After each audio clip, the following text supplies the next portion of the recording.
The morning light filters through the leaves of the ancient Bodhi tree, casting dancing shadows upon the earth, reminding us that life itself is a constant play of light and transition.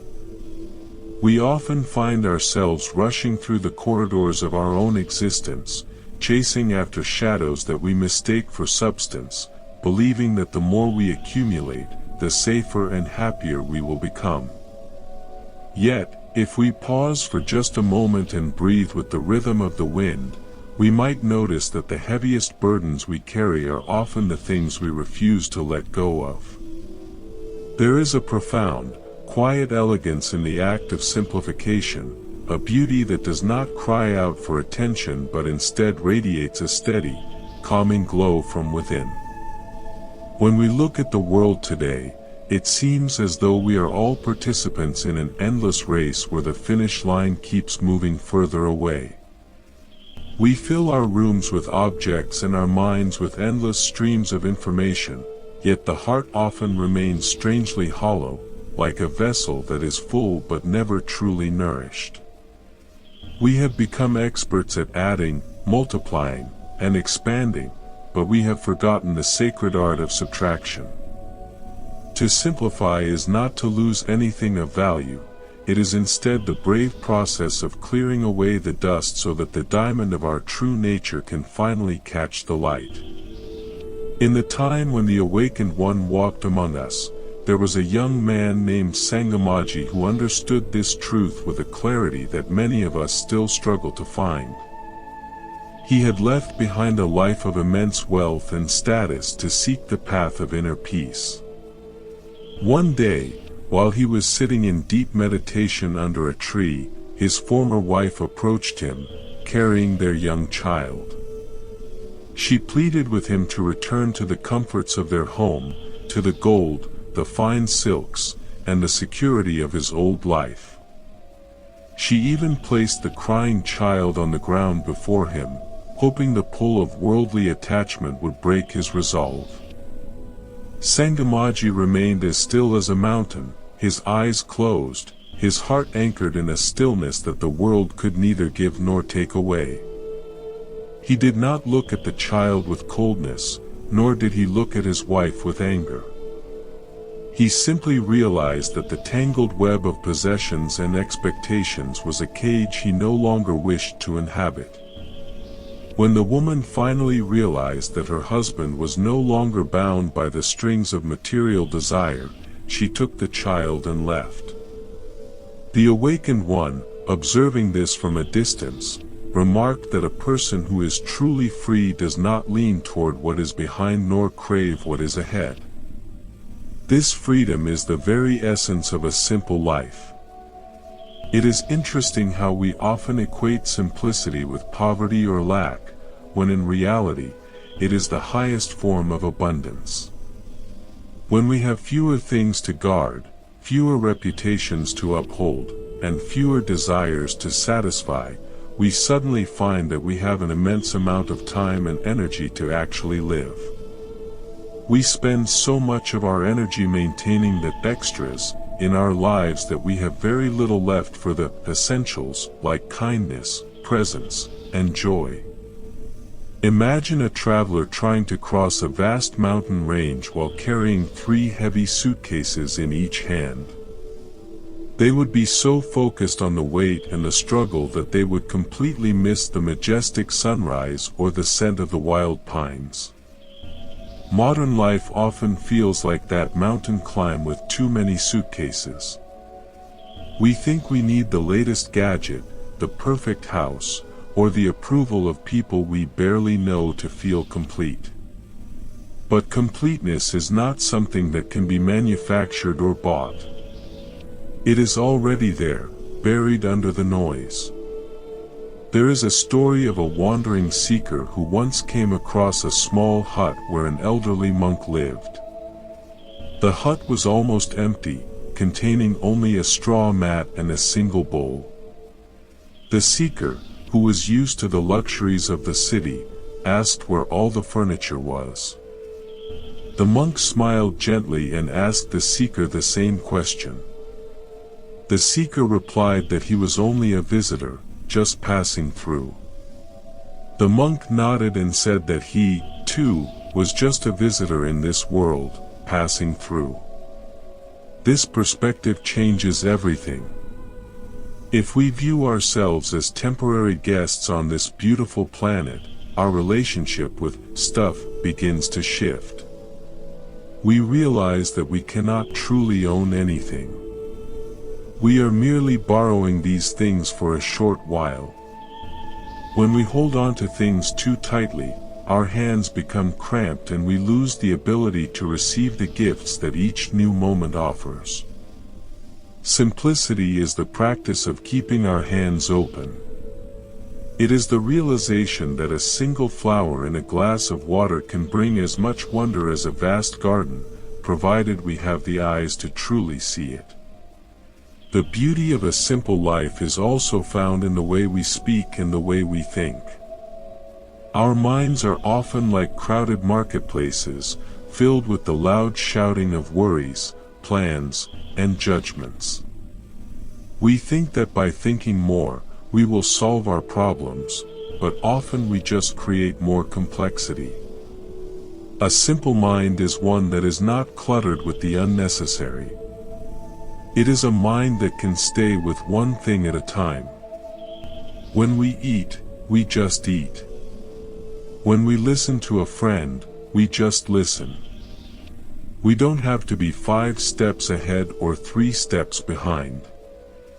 This presence is the greatest gift we can give to ourselves and to those around us. There is a certain dignity in the humble aspects of life that we often overlook. Think of the way water flows. It does not try to be grand or imposing. It simply follows the path of least resistance, nourishing everything it touches, yet it is powerful enough to wear down the hardest stone over time. Water is the ultimate example of a simple existence. It does not seek a high place, it is content in the low valleys. It does not change its nature whether it is in a golden chalice or a cracked clay pot. We, too, can find that kind of inner stability. When our happiness is not dependent on external decorations, we become unshakable. I remember a story about a master who lived in a very remote part of the mountains. He spent his days gathering wood and drawing water from a nearby spring.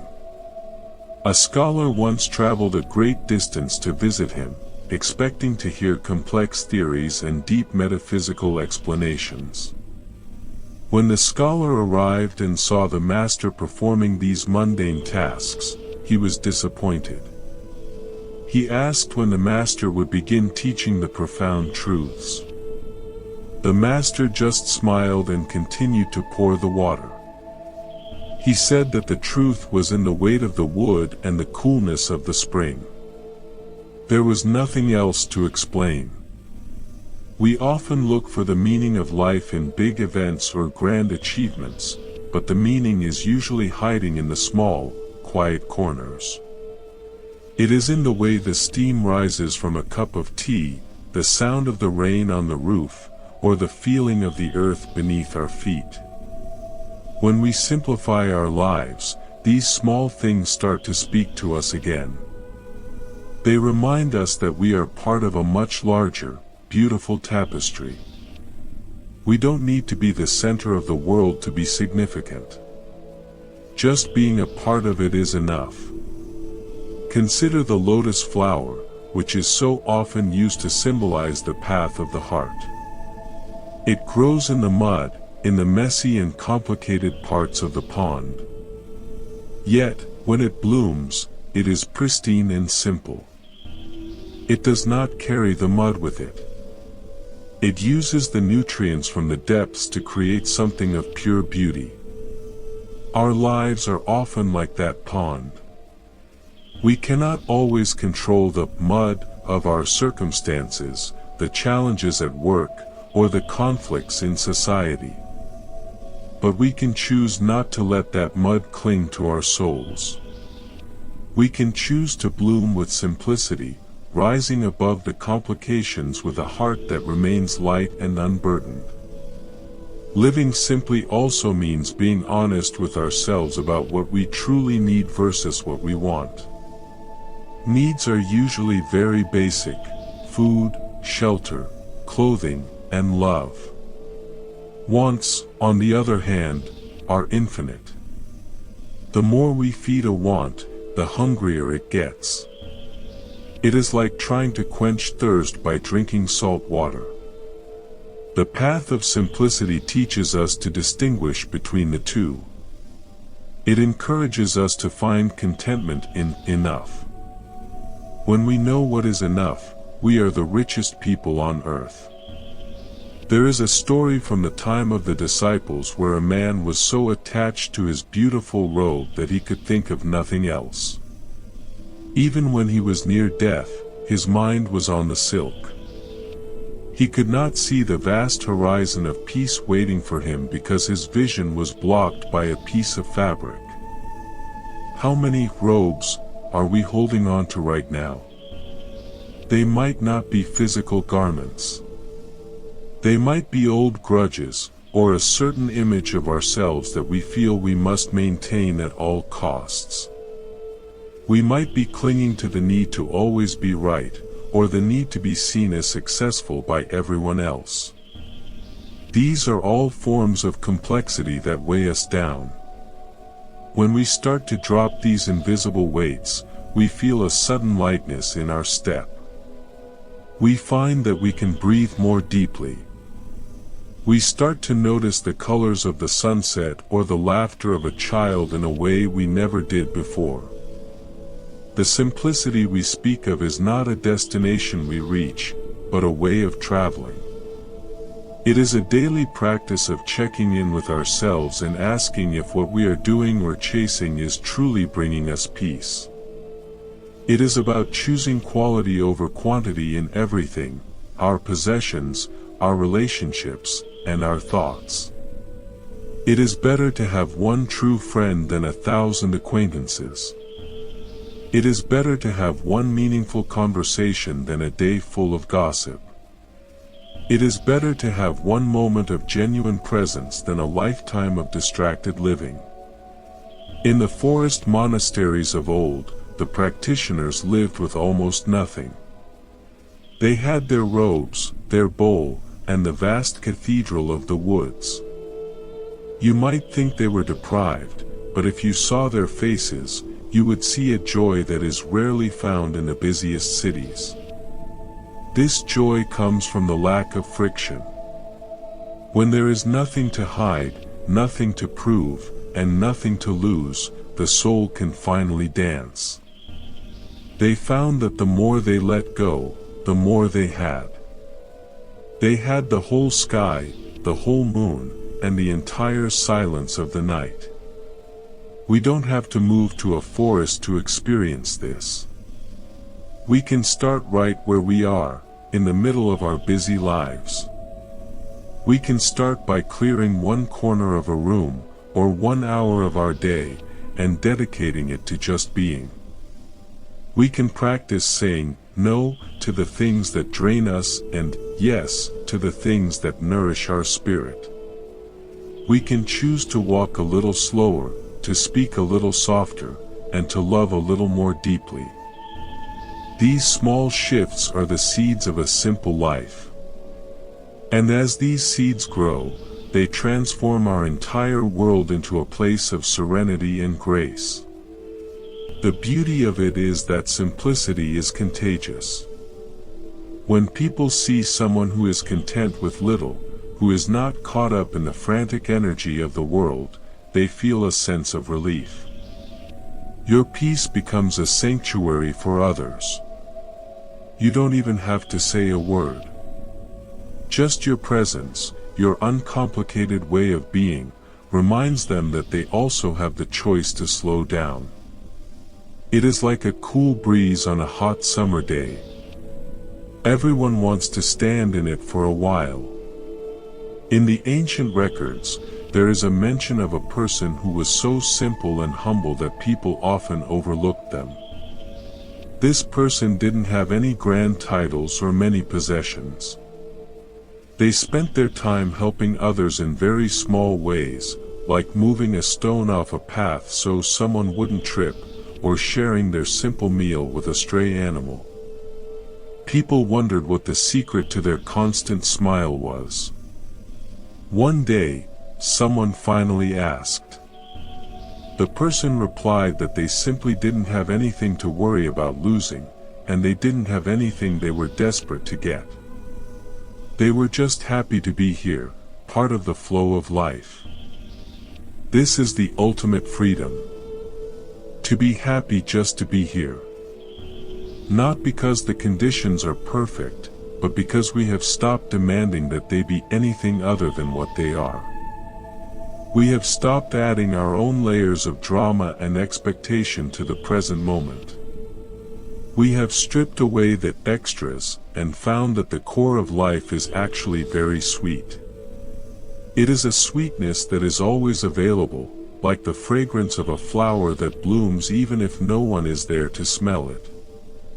It is the natural state of a heart that has come home to itself. When we talk about coming home, we are talking about returning to that space of inner quiet that was there before the world told us who we should be and what we should want. It is a return to innocence, but an innocence that is seasoned with wisdom. It is knowing the world and its complexities, but choosing the path of the simple heart anyway. It is like the master who could have lived in a palace but chose a small hut because the moon looked better through the wooden window than through a silk curtain. The choice is always ours. Every day, we are presented with 1,000 opportunities to complicate or to simplify. We can choose to take a deep breath before we react to a frustrating situation. We can choose to appreciate the old sweater that keeps us warm instead of dreaming about a new one. We can choose to listen to the silence between the sounds. In these choices, we reclaim our power. We realize that our well-being does not have to be a hostage to the world's demands. We can build a garden of peace within ourselves, and the walls of this garden are built with the stones of simplicity.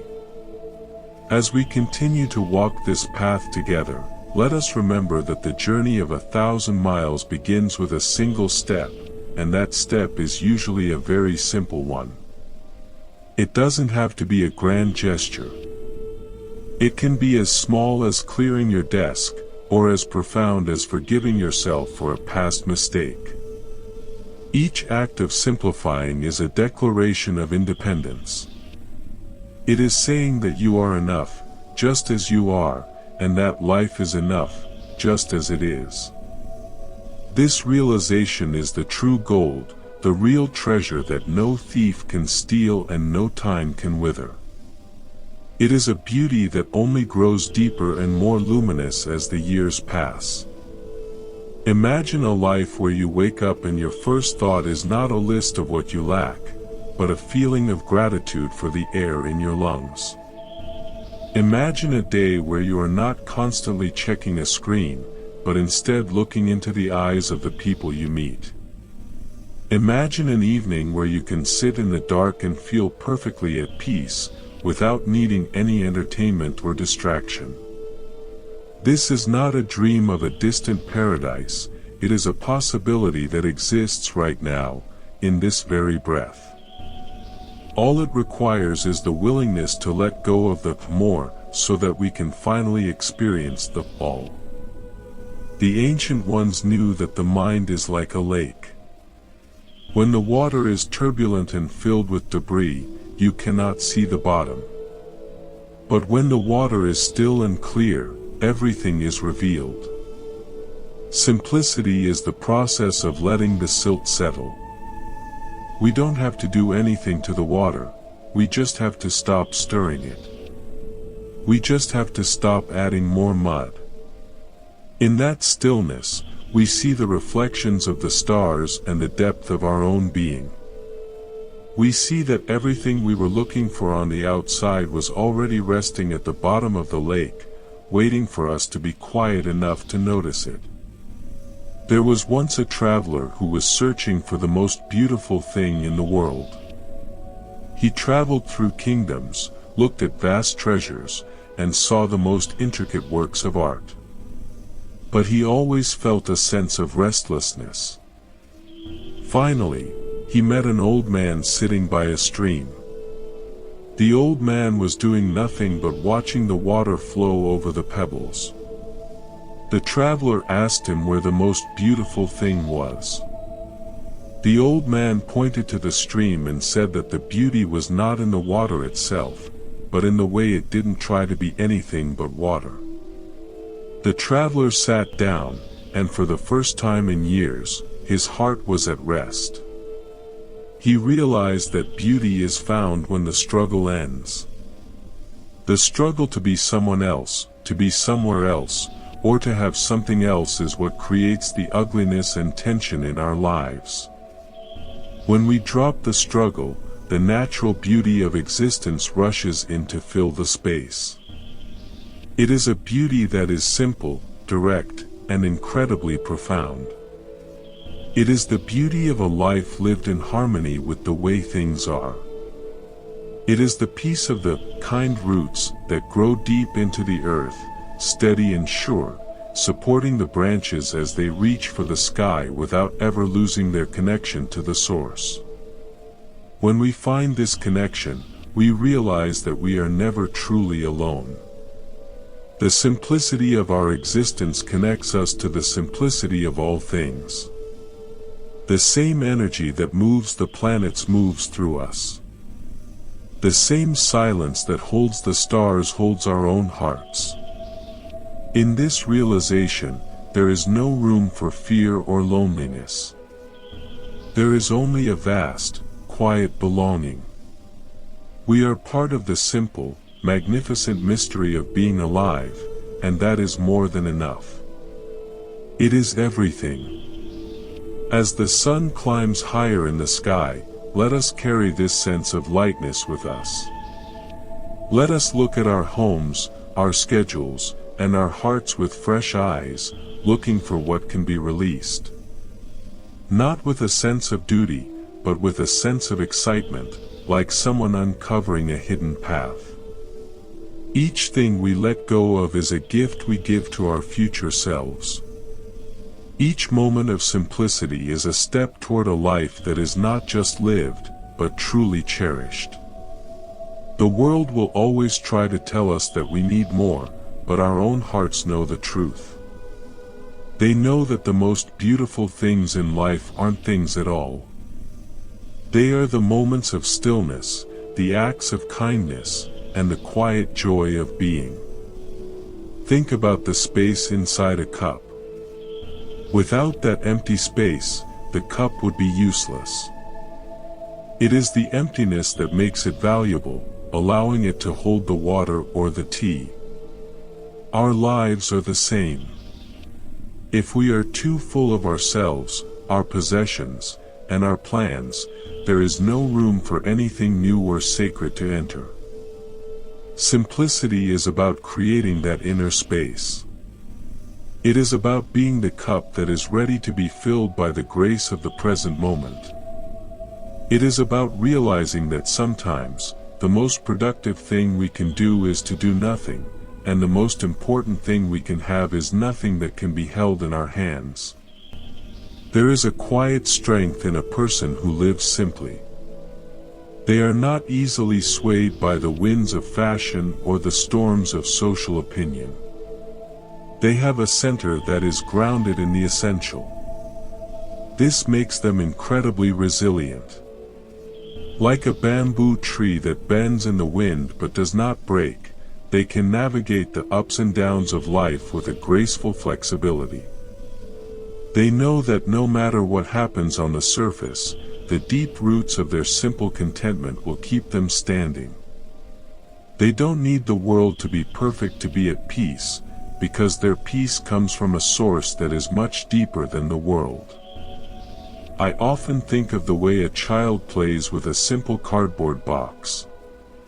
To them, it is not just a box, it is a spaceship, a castle, or a mountain. Their imagination is so vivid that they don't need expensive toys to be happy. As we grow older, we often lose that ability. We think we need the real thing to be satisfied, but we forget that the real thing is often just a distraction from the richness of our own minds. Living simply is a way of reclaiming that childhood wonder. It is about realizing that the magic is not in the object, but in the way we engage with it. It is about bringing that same spirit of play and curiosity to every aspect of our lives. When we simplify, we also become more aware of our impact on the world around us. A simple life is naturally a more compassionate life. When we consume less, we leave more for others. When we waste less, we honor the resources of the earth. Simplicity is an act of love for the planet and for future generations. It is a way of saying that we care more about the well-being of the whole than about the temporary satisfaction of our own whims. It is a path of responsibility and integrity, where our outer actions reflect our inner values. There is a story of a great teacher who was once asked what the most important lesson in life was. He didn't give a long lecture or cite complicated texts. He simply picked up a leaf from the ground and held it up to the light. He said that if you can truly understand this leaf, you will understand everything. The leaf was born, it grew, it turned green, it did its work of providing shade and oxygen, and now it was falling back to the earth to nourish the roots. It didn't complain, it didn't try to stay on the tree forever, and it didn't ask for any recognition. It just followed its simple, beautiful purpose. We can learn so much from the natural world if we are willing to be quiet and watch. The seasons don't rush, yet everything is accomplished. The flowers don't compete with each other, they just bloom. The birds don't worry about tomorrow's breakfast, they just sing. Nature is the ultimate teacher of the simple life. It reminds us that there is a natural timing to everything, and that we are a part of that timing. When we align ourselves with the rhythm of nature, we find a sense of ease that is missing from our human-made world of clocks and deadlines. The beauty of a simple life is that it is accessible to everyone, regardless of their circumstances. You don't need a lot of money to be simple. In fact, it's often easier when you have less. You don't need a high education to understand the value of a quiet mind. You don't need to be a certain age or from a certain background. Simplicity is the universal language of the soul. It is the common ground where we can all meet, stripped of our titles and our masks. It is where we can truly see each other, heart to heart, without all the layers that usually divide us. Let's think for a moment about the conversations we have. So often, we speak just to fill the silence, or to impress others, or to complain. But what if we simplified our speech? What if we only spoke words that were true, kind, and necessary? The world would be a much quieter and more beautiful place. We would find that silence is not something to be feared, but something to be cherished. In the silence, we can hear the whispers of our own intuition. We can hear the needs of others that are often drowned out by the noise. A simple word, spoken from the heart, has more power than 1,000 clever sentences. There is a wonderful freedom in not having to have an opinion on everything. We live in a culture that demands we take a side, that we judge every event, and that we express our views constantly. But a simple life allows us to just observe. We can see things as they are without needing to label them as good or bad, right or wrong.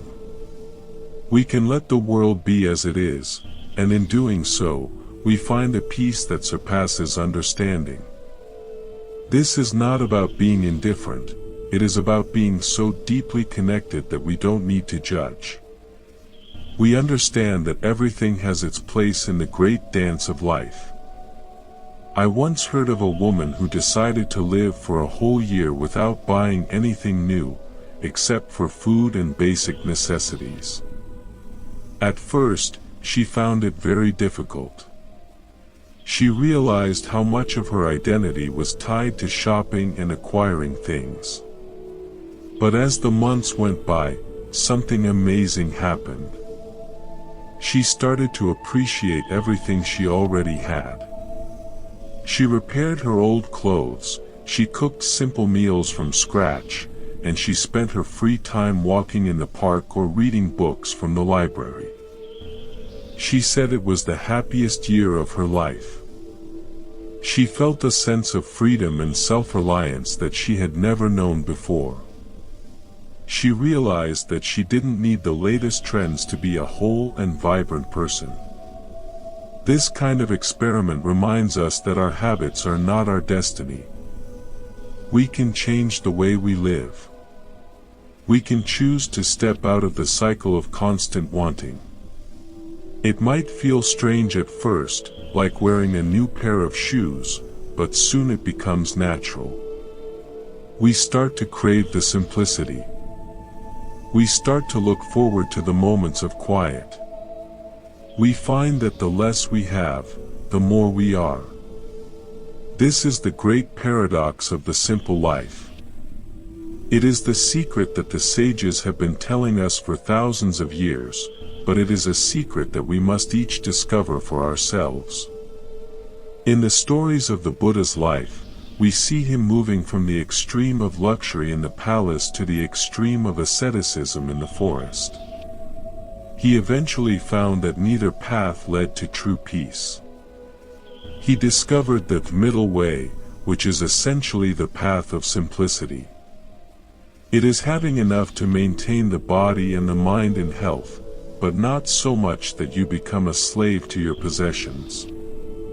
It is a path of balance. When we live in this balance, we are like a well-tuned instrument. We can create beautiful music because we are neither too tight nor too loose. Being simple also means being gentle with ourselves. We often have so many expectations of who we should be. We want to be the best at everything, to be always happy, to be always productive. This is another form of complexity that causes us a lot of suffering. A simple heart accepts its own imperfections. It knows that it's okay to have a bad day, to make a mistake, or to feel confused. We can treat ourselves with the same kindness we would give to a dear friend. When we stop demanding perfection from ourselves, we can finally start to enjoy the person we actually are. There is a simple joy in manual labor that we often forget. Whether it's gardening, cleaning, or cooking, when we do these things with our full attention, they become a form of meditation. There is something very grounding about working with our hands. It brings us out of our heads and back into the physical world. It reminds us of the basic building blocks of life. When we wash a dish, we are not just getting it clean, we are participating in the care of our environment. When we plant a seed, we are participating in the miracle of growth. These simple acts, done with love, transform our daily routine into a sacred journey. The beauty of a simple life is also reflected in our relationships. When we are not trying to get something from others, when we are not trying to impress them or change them, our interactions become much more meaningful. We can just be with people. We can enjoy their company without any hidden agenda. We find that we have more patience, more empathy, and more capacity for genuine connection. A simple relationship is one based on honesty and presence. It doesn't need drama or constant excitement to be fulfilling. It is like a deep, quiet river that provides constant nourishment. I remember reading about a village where the people were known for their longevity and their happiness. When researchers went to study them, they found that their lives were incredibly simple. They ate what they grew, they walked everywhere, and they spent their evenings talking with their neighbors. They didn't have much technology or many luxury goods. But they had a strong sense of community and a deep connection to the land. They knew that their well-being was tied to the well-being of their neighbors. Their simplicity was the foundation of their strength. We might not live in a remote village, but we can bring that same spirit into our own communities. We can choose to be the neighbor who stops to chat, the person who shares what they have, the one who brings a little more simplicity and kindness into every room they enter. By doing so, we help to create a culture where people feel seen and valued for who they are, not for what they own. This is how we change the world, not through big, complicated schemes, but through the simple power of a peaceful heart. When we look back on our lives, we rarely remember the things we bought or the titles we held. What we remember are the moments of connection, the times we felt truly alive, and the simple acts of beauty that touched our souls. We remember the way the light hit the trees on a certain afternoon, or the feeling of a loved one's hand in ours. These are the things that truly matter. By choosing a simple life now, we are making sure that we have more of these moments to remember later. We are focusing our energy on the things that have eternal value. The journey toward simplicity is a journey toward the truth. It is about stripping away the illusions and the distractions that keep us from seeing who we really are. It is a path of courage, because it requires us to face the emptiness that we often try to fill with stuff. But on the other side of that emptiness, we find a fullness that is beyond words. We find a peace that is not dependent on anything external. We find the kind roots of our own being, and we realize that we have always been home. Think about the air we breathe. It is so simple, so transparent, yet we cannot live for more than a few minutes without it. It is the most essential thing in our lives, yet we hardly ever think about it. Simplicity is like that air. It is the invisible support that makes everything else possible. When we become aware of it, we realize how much we have to be grateful for. Every breath is a reminder of the simple, profound gift of being alive. Every heartbeat is a drumbeat of the heart's natural simplicity. As we move through our day, let's try to keep this sense of the simple and the sacred in our hearts. When we feel overwhelmed, we can always return to our breath. We can always look for one thing to let go of. We can always choose the path of the quiet heart. It is a path that is always open, always welcoming, and always leading us toward a life of deeper meaning and greater joy. The beauty of a simple life is waiting for us, not in some distant future, but right here, in the middle of everything. It is the quiet light that shines through the cracks of our busy lives, inviting us to come and rest in the truth of who we are. There is a story of a woman who spent her whole life looking for a legendary temple that was said to contain the secret of ultimate happiness. She traveled through many lands, climbed high mountains, and crossed vast deserts. Finally, after many years, she found the temple. She entered with great anticipation, expecting to see golden statues and complex inscriptions. But the temple was empty, except for a single mirror on the far wall. When she looked into the mirror, she saw herself, but she saw herself with a clarity she had never experienced before. She realized that the temple was not a place, but a state of mind.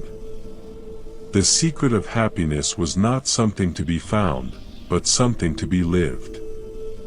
And it was as simple as the reflection in the mirror. This is the essence of our journey. We are not trying to become someone else or to go somewhere else. We are just trying to see ourselves and our lives more clearly. We are trying to remove the filters that distort our vision. Simplicity is the clearest mirror of all. It shows us the beauty of the ordinary, the sacredness of the everyday, and the incredible richness of a life that is not cluttered with the unnecessary. It is a mirror that reflects the light of the soul back to us, reminding us that we are already enough. Every time we choose a simple path, we are looking into that mirror. We are saying that we trust life. We are saying that we don't need to control everything to be safe. We are saying that we are willing to be vulnerable and open. This trust is the foundation of peace. When we trust the flow of life, we can relax into the present moment. We can stop fighting the current and start enjoying the ride. We find that the river of life knows exactly where it's going, and it's taking us exactly where we need to be. The beauty of a simple life is that it allows us to be truly present for others. When we are not preoccupied with our own wants and worries, we have the space to really see and hear the people around us. We can offer them our full attention, which is the most precious thing we can give. Our presence becomes a healing force. People feel calmer and more centered just by being near us. This is the simple, quiet way we can make a difference in the world. We don't need to do big things, we just need to be fully present for the small things. I often think about the way a campfire draws people in. There is something so basic and primordial about sitting around a fire. The warmth, the light, the crackling sound, it appeals to something very deep in us. It strips away the complexities of modern life and brings us back to our roots. A simple life is like that campfire. It has a natural warmth and a natural light that people are drawn to. It reminds them of what is truly important. It invites them to sit down, to quiet their minds, and to share the simple joy of being together. Let us try to be that campfire for each other. Let us build our lives around the essential flames of kindness, awareness, and simplicity. Let us let the unnecessary things fall away, like the ashes from the fire. What remains will be the steady, glowing coal of a heart that is at peace with itself and with the world. This is the beauty we have been talking about. It is a beauty that is not for show, but for living. It is a beauty that does not fade, but only grows more radiant with time. I remember a story of a young monk who was very eager to reach enlightenment. He spent all his time studying difficult texts and practicing intense meditations. He was always stressed and serious. One day, his teacher took him for a walk in the garden. The teacher pointed to a simple wildflower growing by the path. He asked the monk what the flower was doing to be so beautiful. The monk started to explain the botanical processes and the karmic causes. The teacher laughed and said that the flower was just being itself. It wasn't trying to be enlightened, it wasn't trying to be anything. It was just blooming in the sun. The monk realized that he had been so busy trying to reach a goal that he had missed the life that was happening right in front of him. He had made his spiritual path into another form of complexity. He decided then to simplify his practice. He stopped trying so hard and started just being present with whatever he was doing. He found that peace was not at the end of a long road, but in every step he took. He found that the more he let go of his ideas about enlightenment, the closer he felt to the truth. This is a lesson for all of us. We can even make simplicity into a complicated goal if we are not careful. We can get stressed about not being simple enough. But the true path of simplicity is to let go of even that. It is to just be with ourselves, exactly as we are, in this moment. It is to notice when we are complicating things and to gently bring ourselves back to the center. It is a process of returning, again and again, to the simple truth of the breath and the heart. Imagine the relief of not having to be anyone special. Imagine the freedom of not having to achieve anything grand. Imagine the peace of just being one of the many beings on this beautiful earth, doing your best and living with kindness. This is the gift of a simple life. It takes the pressure off. It allows us to breathe. It allows us to enjoy the simple pleasures that are always available. It is a life that is deeply satisfying because it is grounded in reality, not in the fantasies of the ego. There was a man who lived in a very small house near the ocean. Every day, he would walk along the shore and pick up pieces of driftwood and interesting stones. He didn't do anything with them, he just looked at them and then put them back. Someone asked him why he didn't collect them or sell them. He said that he didn't want to own them, he just wanted to appreciate them. He said that owning them would make him worry about them, but appreciating them made him feel rich. He had the whole ocean as his gallery, and he didn't have to dust any of the exhibits. This is the heart of simplicity. It is the ability to enjoy things without needing to possess them. It is the realization that the best things in life are free, and that we can experience them most deeply when our hands are empty. We can enjoy the beauty of a sunset, the fragrance of the rain, the sound of the wind, and the warmth of the sun without needing to own any of it.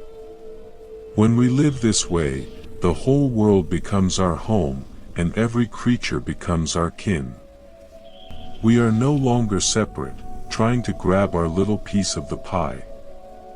We are part of the whole, and the whole is part of us. When we talk about kind roots, we are talking about this connection to the source of all life.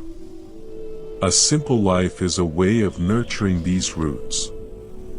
It is about clearing away the weeds of distraction and the rocks of material desire so that the roots can grow deep and strong. These roots provide the stability and the nourishment we need to flourish. They connect us to the ancient wisdom of the earth and the timeless peace of the soul. When our roots are deep, we don't have to worry about the storms on the surface. We can stand tall and steady, offering shade and shelter to all who need it. Let us think of our lives as a beautiful, simple song. Every note is important, but it is the silence between the notes that gives the music its meaning. If the notes were all played at once, it would just be noise. But when they are played one at a time, with space in between, a beautiful melody emerges. Simplicity is the art of creating that space in our lives. It is about allowing each moment to have its own time and its own place. It is about letting the music of our existence unfold in its own natural way, without trying to rush it or force it. As we continue this conversation, I want us to feel the lightness that comes from just being together in this space. There is no need for us to do anything or to go anywhere. We are just two souls sharing a moment of reflection.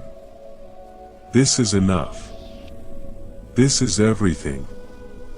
In this simplicity, we find the true beauty that we have been seeking. It is not something we have to create, it is something we just have to recognize. It is the steady, quiet pulse of life itself, beating in our own hearts and in the heart of the world. There is a story of a traveler who came across a group of people who were building a magnificent cathedral. He asked one of them what he was doing, and the man replied that he was cutting stone. He asked another, and the man said he was earning a living for his family.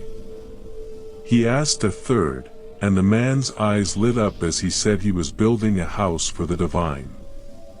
All three were doing the same simple task, but their experience of it was completely different. The third man had found the simple beauty in his work. He saw the larger purpose and the sacredness in every movement of his hands. We can bring that same perspective to our own lives. We can see our simple daily tasks as part of something much larger and more beautiful. We are not just washing dishes, we are caring for our home. We are not just working a job, we are contributing to the world. We are not just living a simple life, we are building a temple of peace within our own hearts. When we see the sacred in the simple, everything changes. The ordinary becomes extraordinary. The mundane becomes magnificent. This is the true power of a simple heart. I once knew a man who had very little, but he always seemed to have enough to share. If someone was hungry, he had a piece of bread. If someone was sad, he had a kind word. If someone was lost, he had a moment to listen. When he died, the whole town came to his funeral. They realized that he was the richest man they had ever known, not because of what he had, but because of what he gave. His life was a testament to the beauty of simplicity and the power of a generous spirit. He showed us that when we have less for ourselves, we have more for everyone else. This is the ultimate goal of the simple life, to be a source of peace and kindness in a world that so often feels chaotic and cold. By simplifying our own lives, we create ripples of serenity that extend far beyond ourselves. We become part of the solution instead of part of the problem. We show that another way of living is possible, a way that is based on contentment instead of craving, on connection instead of competition, and on love instead of fear. This is the most important work we can do, and it starts with the simplest of steps. As we sit here, let us take another deep breath and feel the weight of our bodies against the earth. Let us feel the air as it moves in and out of our lungs. Let us feel the quiet presence of the space around us. In this moment, everything is perfect. There is nothing to add and nothing to take away.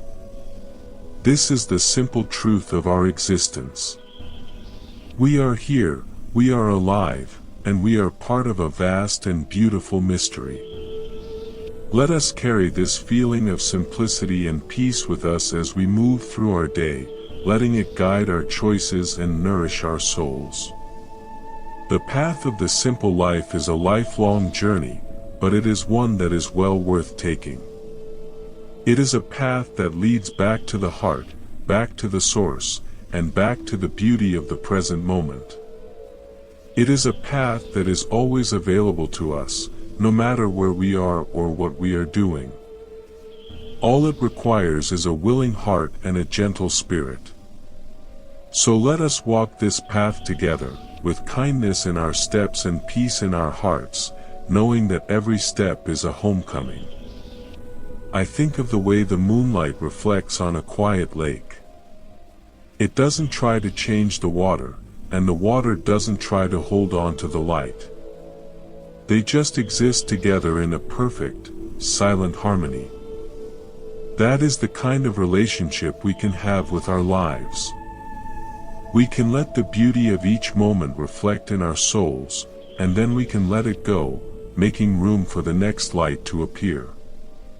This is the grace of a simple existence. It is a life lived in a constant flow of receiving and releasing, a life that is as natural and as beautiful as the rising and setting of the sun. When we embrace simplicity, we also embrace the truth of impermanence. We realize that everything is always changing, and that's okay.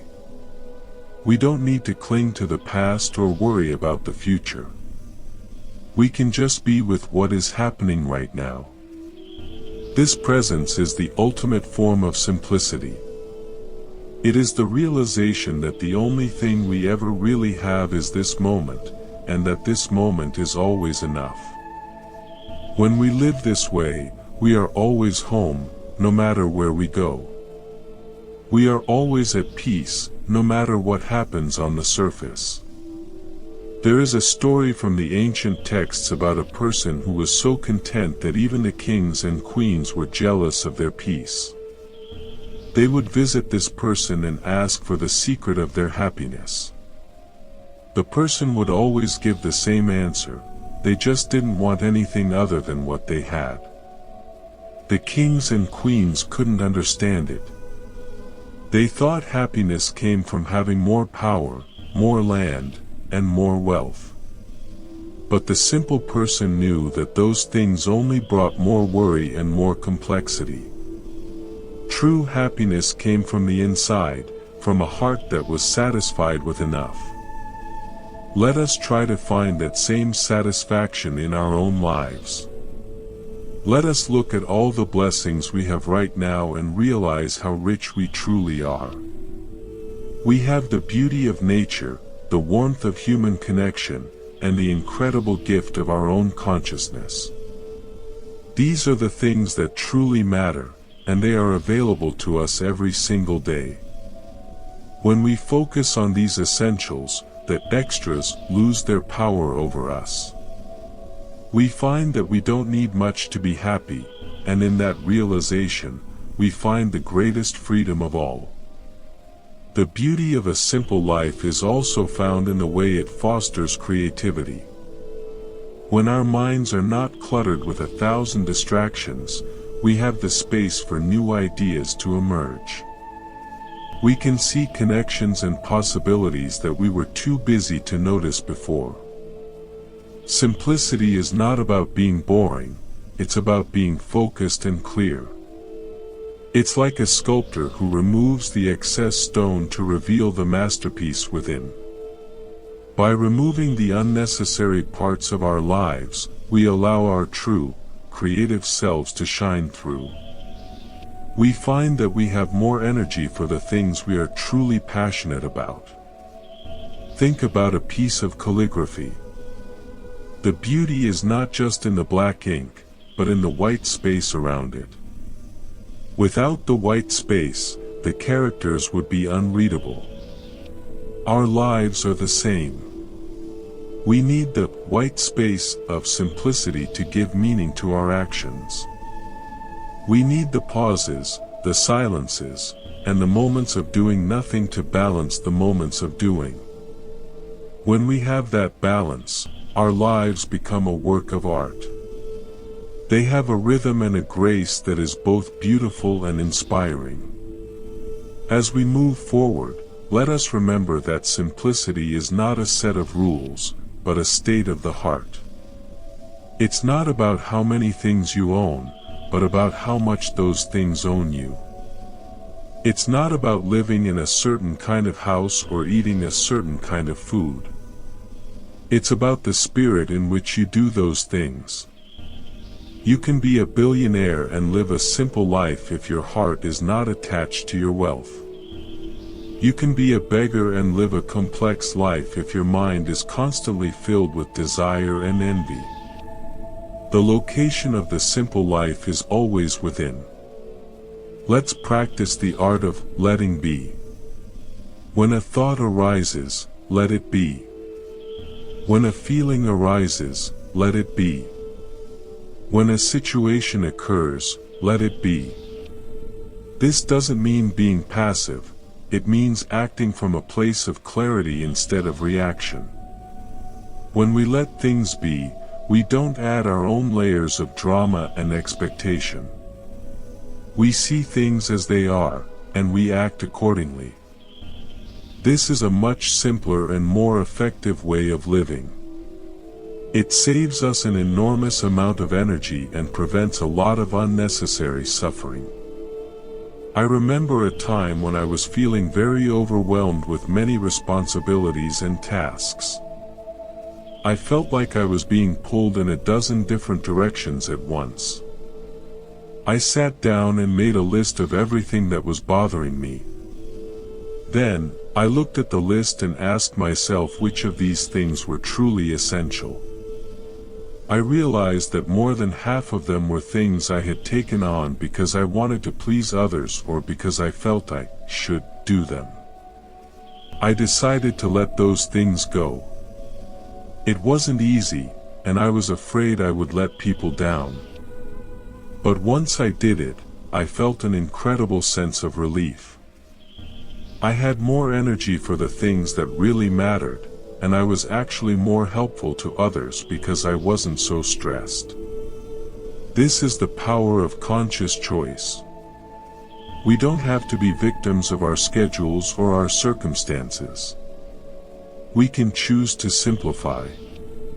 We can choose to focus on the essential. We can choose to live a life that is in alignment with our deepest values. It takes practice, and there will be times when we slip back into our old, complicated habits. But each time we return to simplicity, we strengthen that muscle. We make it easier to find our way back the next time. We are building a foundation of peace that will support us for the rest of our lives. Think about the way a tree grows. It doesn't try to grow all its leaves at once. It follows the cycle of the seasons. There is a time for growing, a time for blooming, a time for shedding, and a time for resting. A simple life follows the same natural cycles. It respects the need for rest and renewal. It doesn't try to be in bloom all the time. By honoring these cycles, we maintain our vitality and our joy. We don't burn out. We stay connected to the rhythm of life, which is always much wiser than our own frantic plans. There is a quiet dignity in a simple life that is very powerful. It's the dignity of someone who knows who they are and doesn't need anyone else's approval. It's the strength of someone who is content with what they have and isn't constantly looking for more. This kind of person is a beacon of light in a world that is often lost in the shadows of greed and competition. They remind us that there is another way to be human, a way that is more peaceful, more compassionate, and more beautiful. As the day continues to unfold, let's carry this spirit of the simple life into everything we do. Whether we are working, talking with friends, or just sitting quietly, let's try to do it with a sense of presence and ease. Let's look for the beauty in the ordinary and the sacred in the mundane. Let's remember that we are part of a vast and beautiful whole, and that our simple, quiet lives are an essential part of that whole. We don't need to be anything more than we are. We are already enough. We are already home. The journey towards simplicity is a journey of coming back to ourselves. It is a process of unlearning all the things the world has taught us about what we need to be happy. It is about discovering that everything we were looking for was already inside us, waiting to be noticed. It is like a person who has been wearing a heavy coat in the middle of summer and finally realizes they can take it off. The relief, the lightness, and the freedom are immediate. That is what this simple life feels like. It is a return to our natural state of being. I think of the stories of the desert fathers and mothers who lived in the wilderness with almost nothing. They found that in the silence and the simplicity, they could hear the voice of the divine more clearly. They realized that the distractions of the world were like static on a radio, making it difficult to hear the music. By removing the static, they could finally hear the melody of existence. We don't have to live in a desert to do this. We can create our own inner desert of quiet and simplicity, even in the middle of a city. We can find that same clarity and that same peace wherever we are. There is a wonderful poem that says, "To see a world in a grain of sand, and a heaven in a wild flower, hold infinity in the palm of your hand, and eternity in an hour." This is the vision of the simple life. It's the ability to see the infinite in the small and the eternal in the temporary. It's the realization that everything is connected and that every moment is a miracle. When we have this vision, we don't need big events to feel alive. We can find wonder in everything we see. Our lives become a constant celebration of the simple fact of being. Let's think for a moment about the things that truly bring us joy. Is it the expensive car, or is it the feeling of the wind on our faces? Is it the luxury vacation, or is it the sound of a loved one's laughter? When we really look at it, we find that the most joyful moments are almost always the simplest ones. They are the moments when we are fully present, when we are connected to others, and when we are in harmony with our surroundings. By choosing a simple life, we are choosing to have more of these moments. We are choosing a path that leads to genuine and lasting happiness. The beauty of a simple life is that it is a gift that keeps on giving.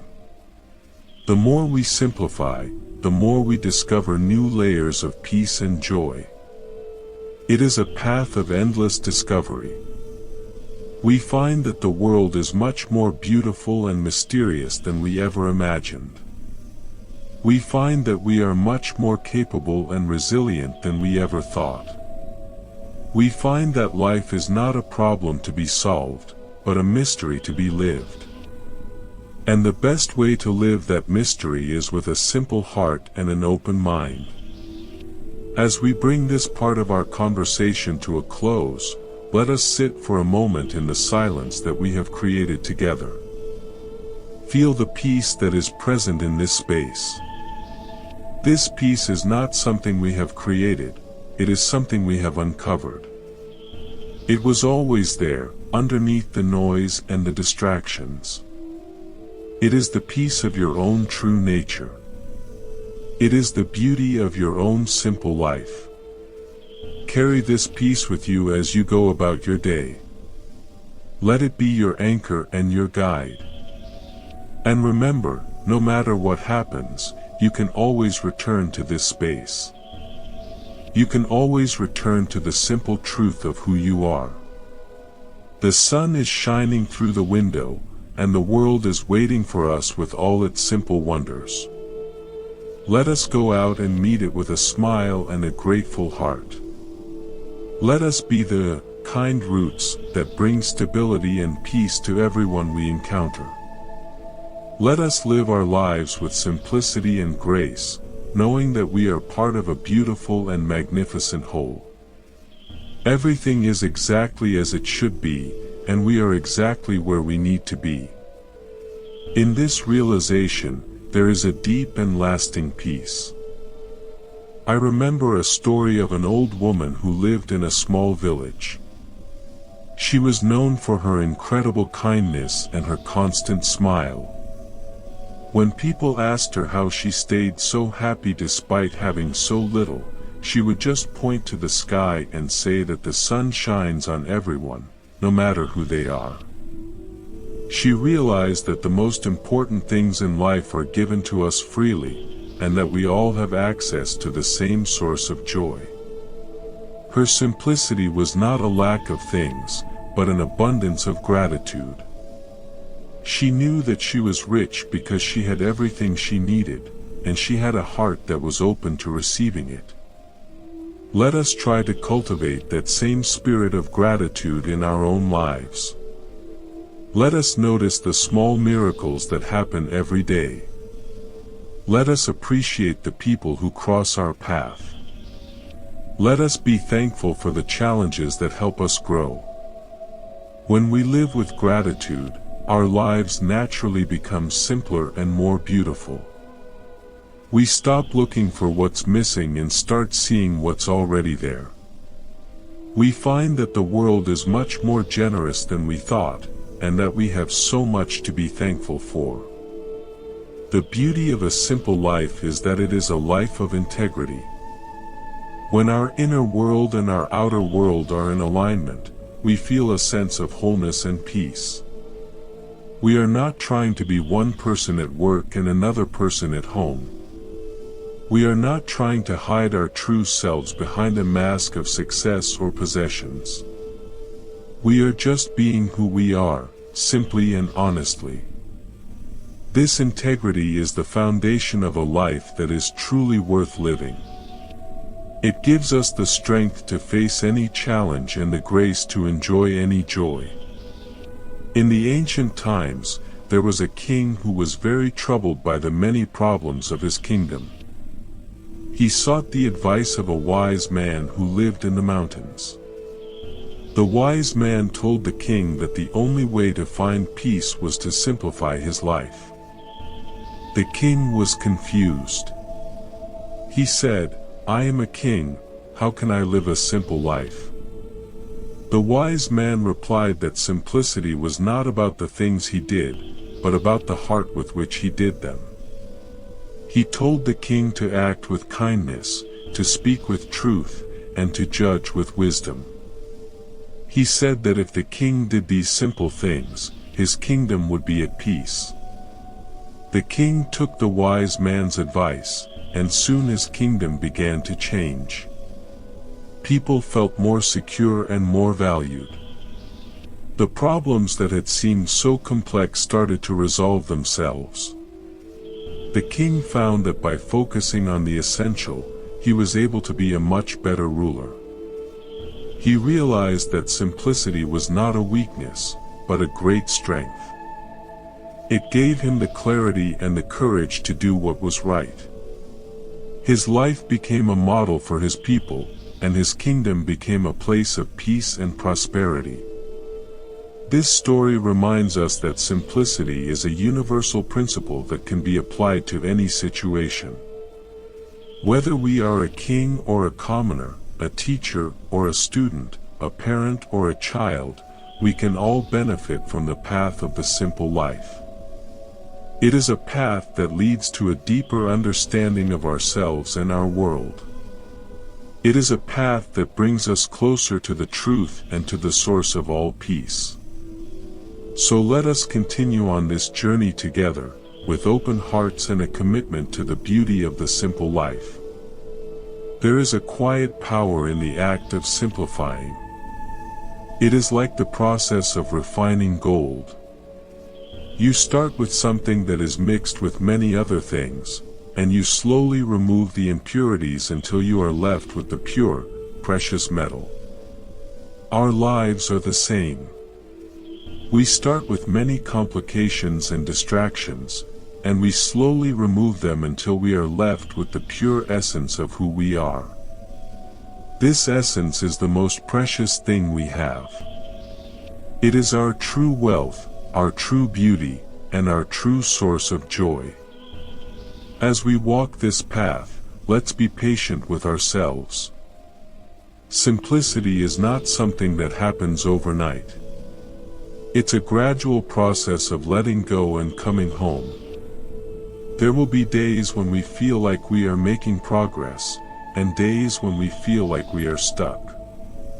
But every step we take towards simplicity is a step in the right direction. Every time we choose the essential over the unnecessary, we are moving toward a more peaceful and fulfilling life. So let us keep moving forward, with kindness and perseverance, knowing that the beauty of a simple life is always within our reach. I think of the way a garden grows. You have to clear the weeds, prepare the soil, and plant the seeds. Then you have to water them and wait for them to grow. It takes time and effort, but the result is a place of beauty and peace. Our lives are like that garden. We have to do the work of simplifying, of clearing away the weeds of distraction and preparing the heart for the seeds of peace. And then we have to be patient and wait for those seeds to bloom.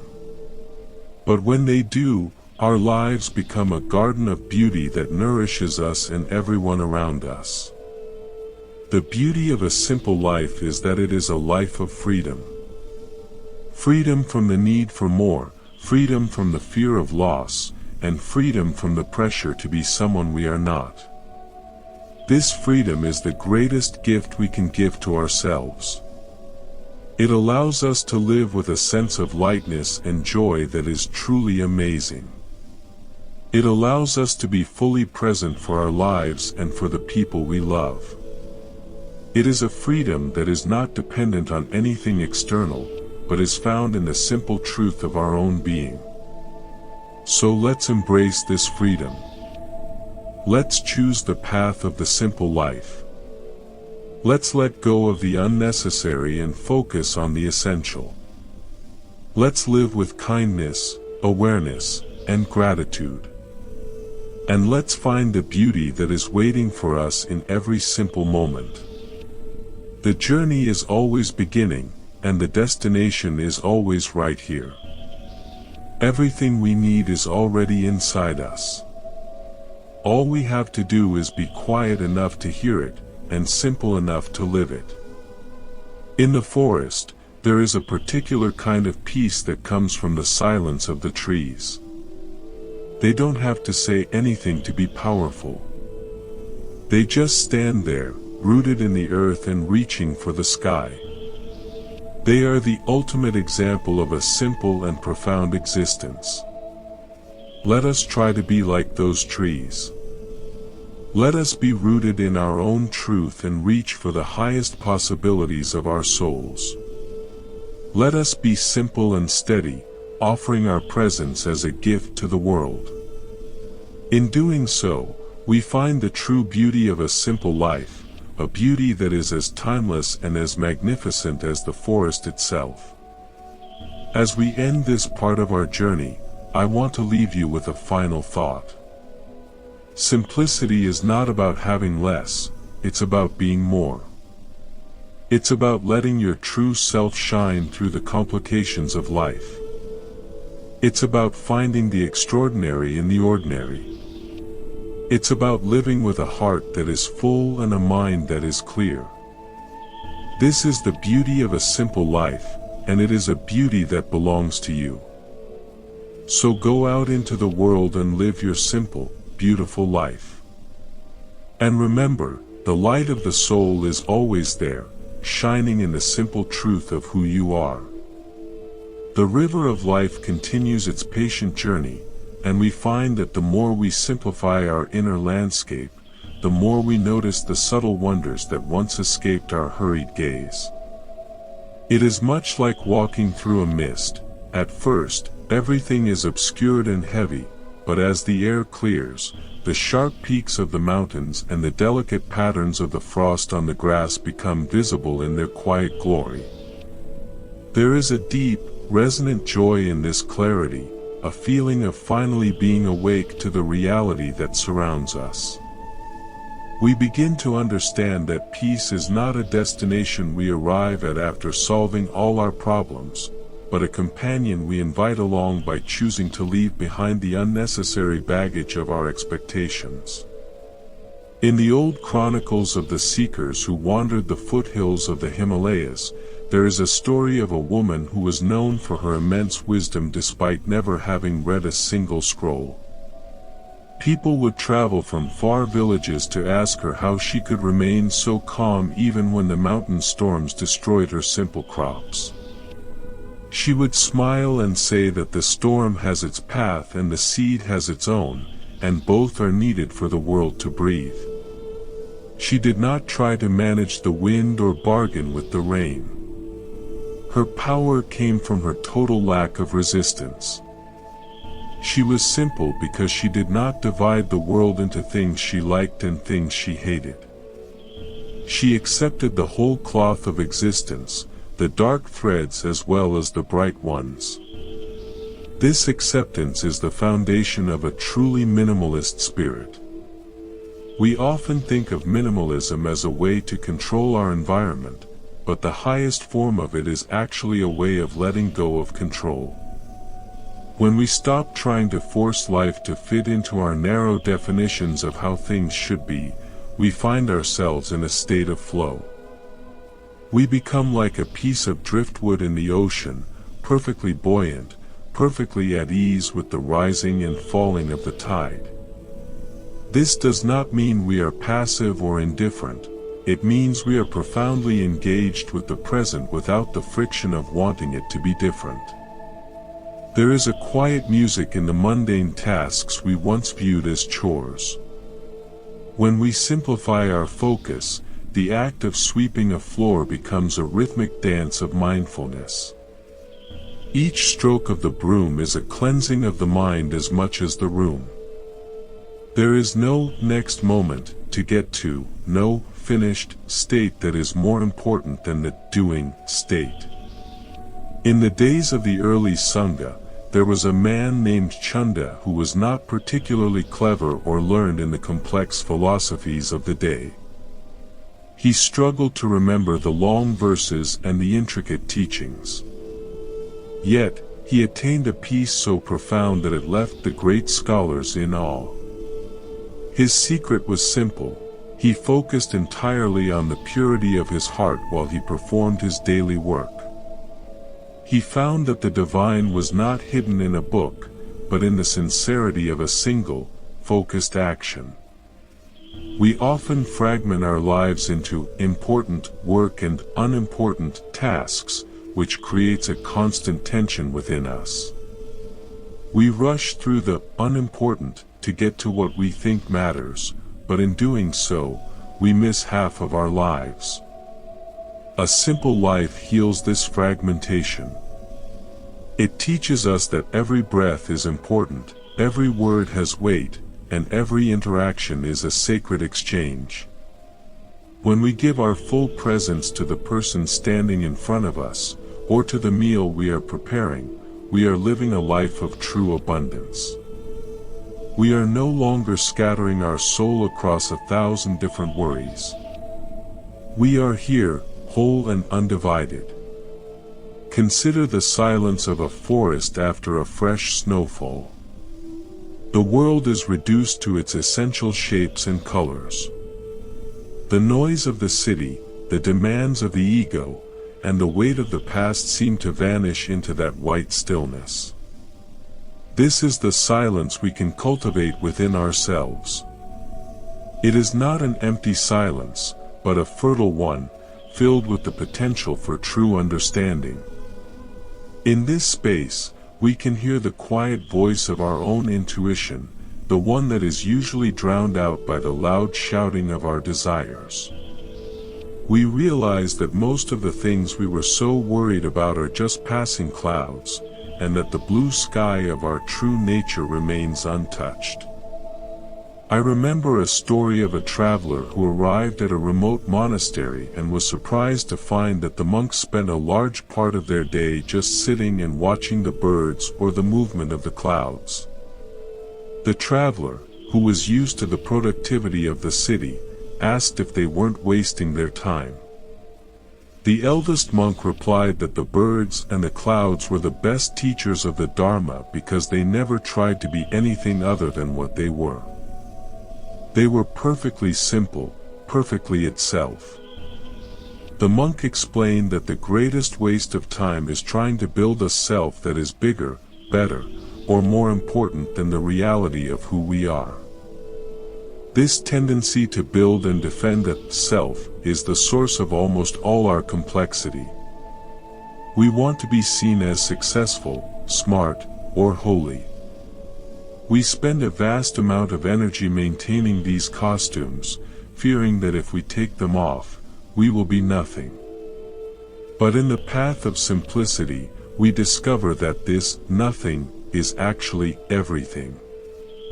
When we drop the mask, we find the face of the universe looking back at any mirror. We find that we are part of the vast, interconnected web of life, and that our worth is not something we have to earn or prove.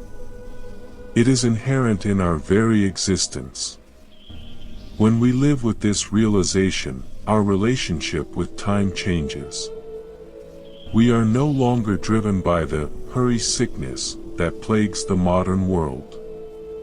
We don't need to do more to be more. We can move with the rhythm of our own heartbeats. We can allow things to mature in their own time, like a fruit ripening on a branch. There is a story of a gardener who was so anxious for his plants to grow that he stayed up all night pulling on the sprouts to help them along. By morning, all the plants had withered. We do this to our own lives when we try to force results or rush our growth. Simplicity is the wisdom of waiting, the grace of allowing the natural process to unfold without our frantic interference. The beauty of a simple heart is also seen in how it handles loss. In a world of accumulation, loss is seen as a tragedy. But in a life of simplicity, loss is understood as a natural part of the cycle of giving and receiving. When a leaf falls, it is not a failure of the tree, it is a preparation for the next season. There was a wise teacher who once lost his only bowl, which was his only possession. Instead of being upset, he laughed and said that the earth had just become his bowl. He found that the less he had to hold on to, the more the world opened up to him. He was not being poetic, he was expressing a literal truth. When we are not attached to a specific form of happiness, happiness can find us in any form. This freedom from attachment is like having a key that opens every door. We are no longer afraid of change because we are not trying to freeze the river. We understand that the beauty of the river is in its movement, not in its stillness. We can appreciate the people and things in our lives more deeply precisely because we know they are temporary. We don't try to possess them, so we can truly enjoy them. Like a traveler who appreciates a beautiful sunset in a foreign land, knowing they cannot take it home, we can appreciate the moments of our lives without the desperate need to cling. Imagine the mental space we would gain if we stopped ruminating on the past and worrying about the future. Most of our mental complexity is built from these two shadows. The past is a memory, and the future is an imagination. Neither of them is real. Only the present is alive. A simple life is a life lived in the now. It is about bringing the mind back, over and over again, to the physical sensations of the body and the immediate reality of the environment. When we are fully here, the weight of the past and the anxiety of the future simply fall away. We find a lightness that is almost intoxicating. There is a wonderful story about a group of students who were trying to find the secret of happiness. They went to a master who lived in a very modest hut. The master told them that if they wanted to be happy, they should go out and find the person in the kingdom who was most content and bring him back his shirt. The students searched for months. They went to the palaces, the markets, and the great estates. They found many people who were wealthy, but none who were perfectly content. Finally, they found a man sitting by a stream, singing a beautiful song. He looked truly at peace. The students rushed to him and asked if he was the most content man in the kingdom. He said yes, he was. They then asked if they could have his shirt to take back to the master. The man laughed and said, "I don't have a shirt." This story reminds us that true contentment is not about having the right things, but about the absence of the need for anything. It is a state of internal completion. When we reach this state, the external world becomes a playground rather than a battlefield. We can participate in the world, we can work, we can build, and we can love, but we do it all with a sense of playfulness. We are no longer desperate for a certain outcome because our well-being is already settled. We are like the person who already has a full belly and goes to a feast just to enjoy the smells and the company, rather than out of hunger. Living simply also means cultivating a sense of wonder for the ordinary. We spend so much time looking for the extraordinary that we step over miracles every day. The way a spider weaves its web, the smell of the earth after a rain, the intricate patterns of a leaf, these are all displays of infinite intelligence and beauty. When we simplify our lives, our senses become more acute. We start to notice these things again. We find that we don't need a grand spectacle to be amazed. The sheer fact that we are here, breathing and perceiving, is the greatest miracle of all. I often think of the great stone cathedrals and temples that were built centuries ago. The people who built them knew they would never see the finished product. They worked with a simple, quiet devotion, placing one stone at a time, day after day. They were not driven by the need for immediate gratification or personal fame. They were part of something much larger than themselves. Our lives can be built in the same way. We can perform our simple, daily acts of kindness and awareness as part of the great cathedral of human existence. We don't need to see the end result to know that our work has value. The value is in the sincerity of the stone we are laying right now. This sense of devotion to the present moment is what transforms a simple life into a sacred one. It is about treating everything with respect, from the tool we use for work to the person who serves us coffee. When we treat life with respect, life reflects that respect back to us. The world stops being an object to be used and becomes a presence to be honored. We find that we are surrounded by friends, even among the trees and the stones. The loneliness that often accompanies a complex, self-centered life dissolves into a feeling of deep belonging. Let us look at our homes and see them not as storage spaces for our possessions, but as sanctuaries for our souls. A simple home is one that breathes. It has space for the light to enter and for the mind to rest. It is not about having a perfectly decorated space, but about having a space that reflects our inner values. Every object in a simple home should have a story or a purpose. If it doesn't nourish our spirit or serve a clear function, perhaps it is just taking up the space where peace could reside. Clearing the physical clutter is often the first step toward clearing the mental clutter. There is a story of a merchant who was so successful that he had to hire 100 people just to manage his affairs. He was always worried, always tired, and never had time for his family. One day, he saw a fisherman sitting on the beach, playing with his children. The merchant asked the fisherman why he wasn't out catching more fish. The fisherman said he had caught enough for the day. The merchant then explained how, if the fisherman worked harder, he could buy a bigger boat, then a fleet of boats, then a factory, and eventually he could retire and spend time with his family. The fisherman smiled and said, "What do you think I am doing right now?" We often defer our happiness to a future that never arrives. We tell ourselves that we will be happy when we have more money, a better job, or a different house. But the simple truth is that happiness can only be found here and now. The fisherman didn't need the factory to enjoy his children. He just needed the awareness that he had enough. This enoughness is the most powerful concept in the world. It breaks the spell of the consumer culture that thrives on our feeling of inadequacy.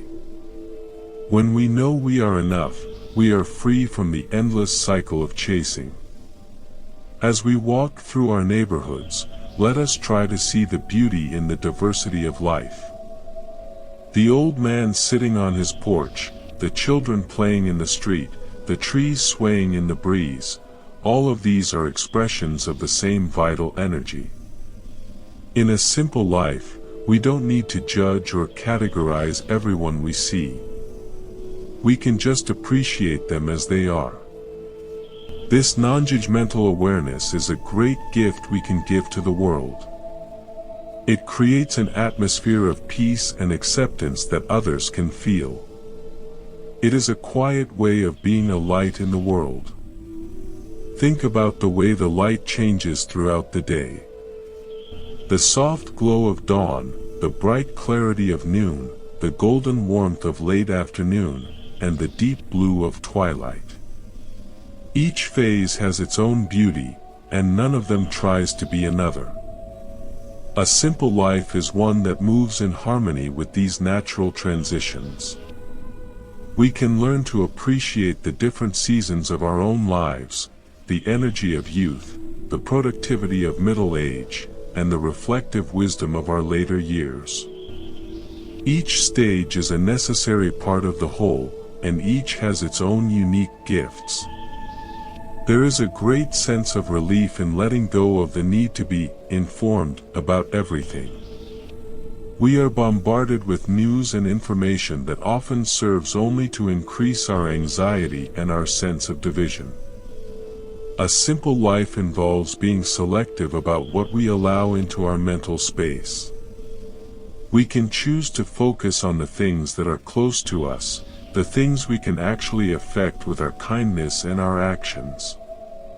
We find that by knowing less about the world's distant tragedies, we have more energy to help the person who is suffering right next to us. This is not about being ignorant, it is about being focused and effective. I remember a woman who lived in a very small apartment in a busy city. She had filled her balcony with plants, creating a tiny forest in the middle of the concrete. She said that her morning ritual of watering those plants and watching the birds that visited them was more important to her than anything else. It kept her grounded and reminded her of her connection to the earth. She didn't need a vast estate to feel like a gardener. She just needed a few pots and a little bit of time. This is the beauty of simplicity. It can be found in the smallest of spaces.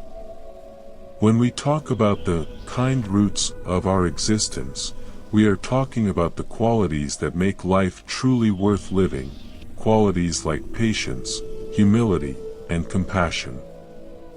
These are the roots that sustain us when the storms of life come. They are cultivated in the quiet moments of a simple life. We can't buy these qualities or get them from someone else. We have to grow them ourselves, in the soil of our own daily experience. Every time we choose to be patient instead of angry, every time we choose to be humble instead of proud, we are strengthening those roots. The simplicity of our lives is a reflection of the simplicity of the truth. The truth is not complicated, it is just obscured by our own layers of confusion. When we strip away the layers, the truth is revealed in all its stunning simplicity. It is the truth of our own interconnectedness, the truth of the power of love, and the truth of the inherent peace of the present moment. We don't need to travel to distant lands or study for decades to find this truth. It is closer than our own breath. It is the very essence of who we are. Imagine a life where your worth is not tied to your productivity. In our modern world, we are often judged by how much we do, how much we earn, and how much we achieve. But in a simple life, your worth is tied to your being. You are valuable simply because you are a part of this incredible universe. This shift in perspective is profoundly healing. It allows us to rest without guilt. It allows us to enjoy the simple pleasures of life without feeling like we are wasting time. It allows us to be kind to ourselves, acknowledging that we are humans, not machines. There is a story of a young man who was very ambitious and wanted to change the world. He worked day and night, but the more he did, the more frustrated he became. He felt like he was fighting against a giant, immovable wall. He went to a wise woman and asked for her help. She told him that if he wanted to change the world, he should first change himself. She told him to spend an hour every day doing nothing but watching the river. He was skeptical, but he did it. Over time, his heart began to soften. He stopped trying to push the world and started to listen to it. He found that by being more peaceful himself, he naturally inspired peace in those around him. He realized that the most powerful way to change the world is to be a living example of the beauty you want to see. This is the secret of the simple life. It is not a selfish withdrawal from the world, but a deep engagement with it from a place of peace. When we are simple and content, we don't need to take from others to feel full. We have more to give. Our presence becomes a gift, our words become a blessing, and our actions become a source of healing. We find that by living simply, we are actually doing more for the world than we ever could with our frantic efforts. We are showing that peace is possible, right here and right now. Let us appreciate the simple beauty of a wooden table, a hand-knit sweater, or a well-used bowl. These things have a soul because they were made with care and have been used with love. In a world of disposable plastic and mass-produced goods, there is something deeply grounding about objects that have a history and a purpose. They remind us of the human connection that is at the heart of all our creations. When we surround ourselves with things that have meaning, we feel more connected to the world and to each other. The simplicity of the path is also reflected in the way we handle our mistakes. We all make them, it's part of being human.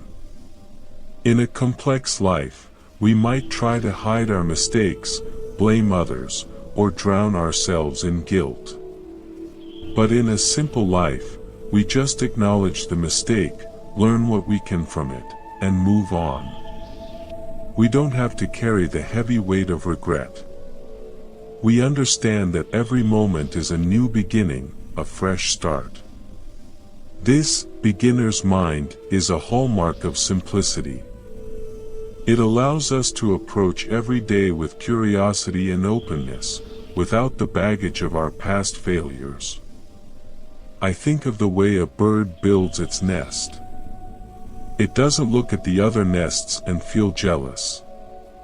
It doesn't try to build the biggest or most elaborate nest in the forest. It just gathers the materials that are available and builds what is needed for its family. It is a masterpiece of functional beauty. We can learn a lot from that bird. We can build our lives with the materials that are available to us, focusing on what is truly needed and what brings us joy.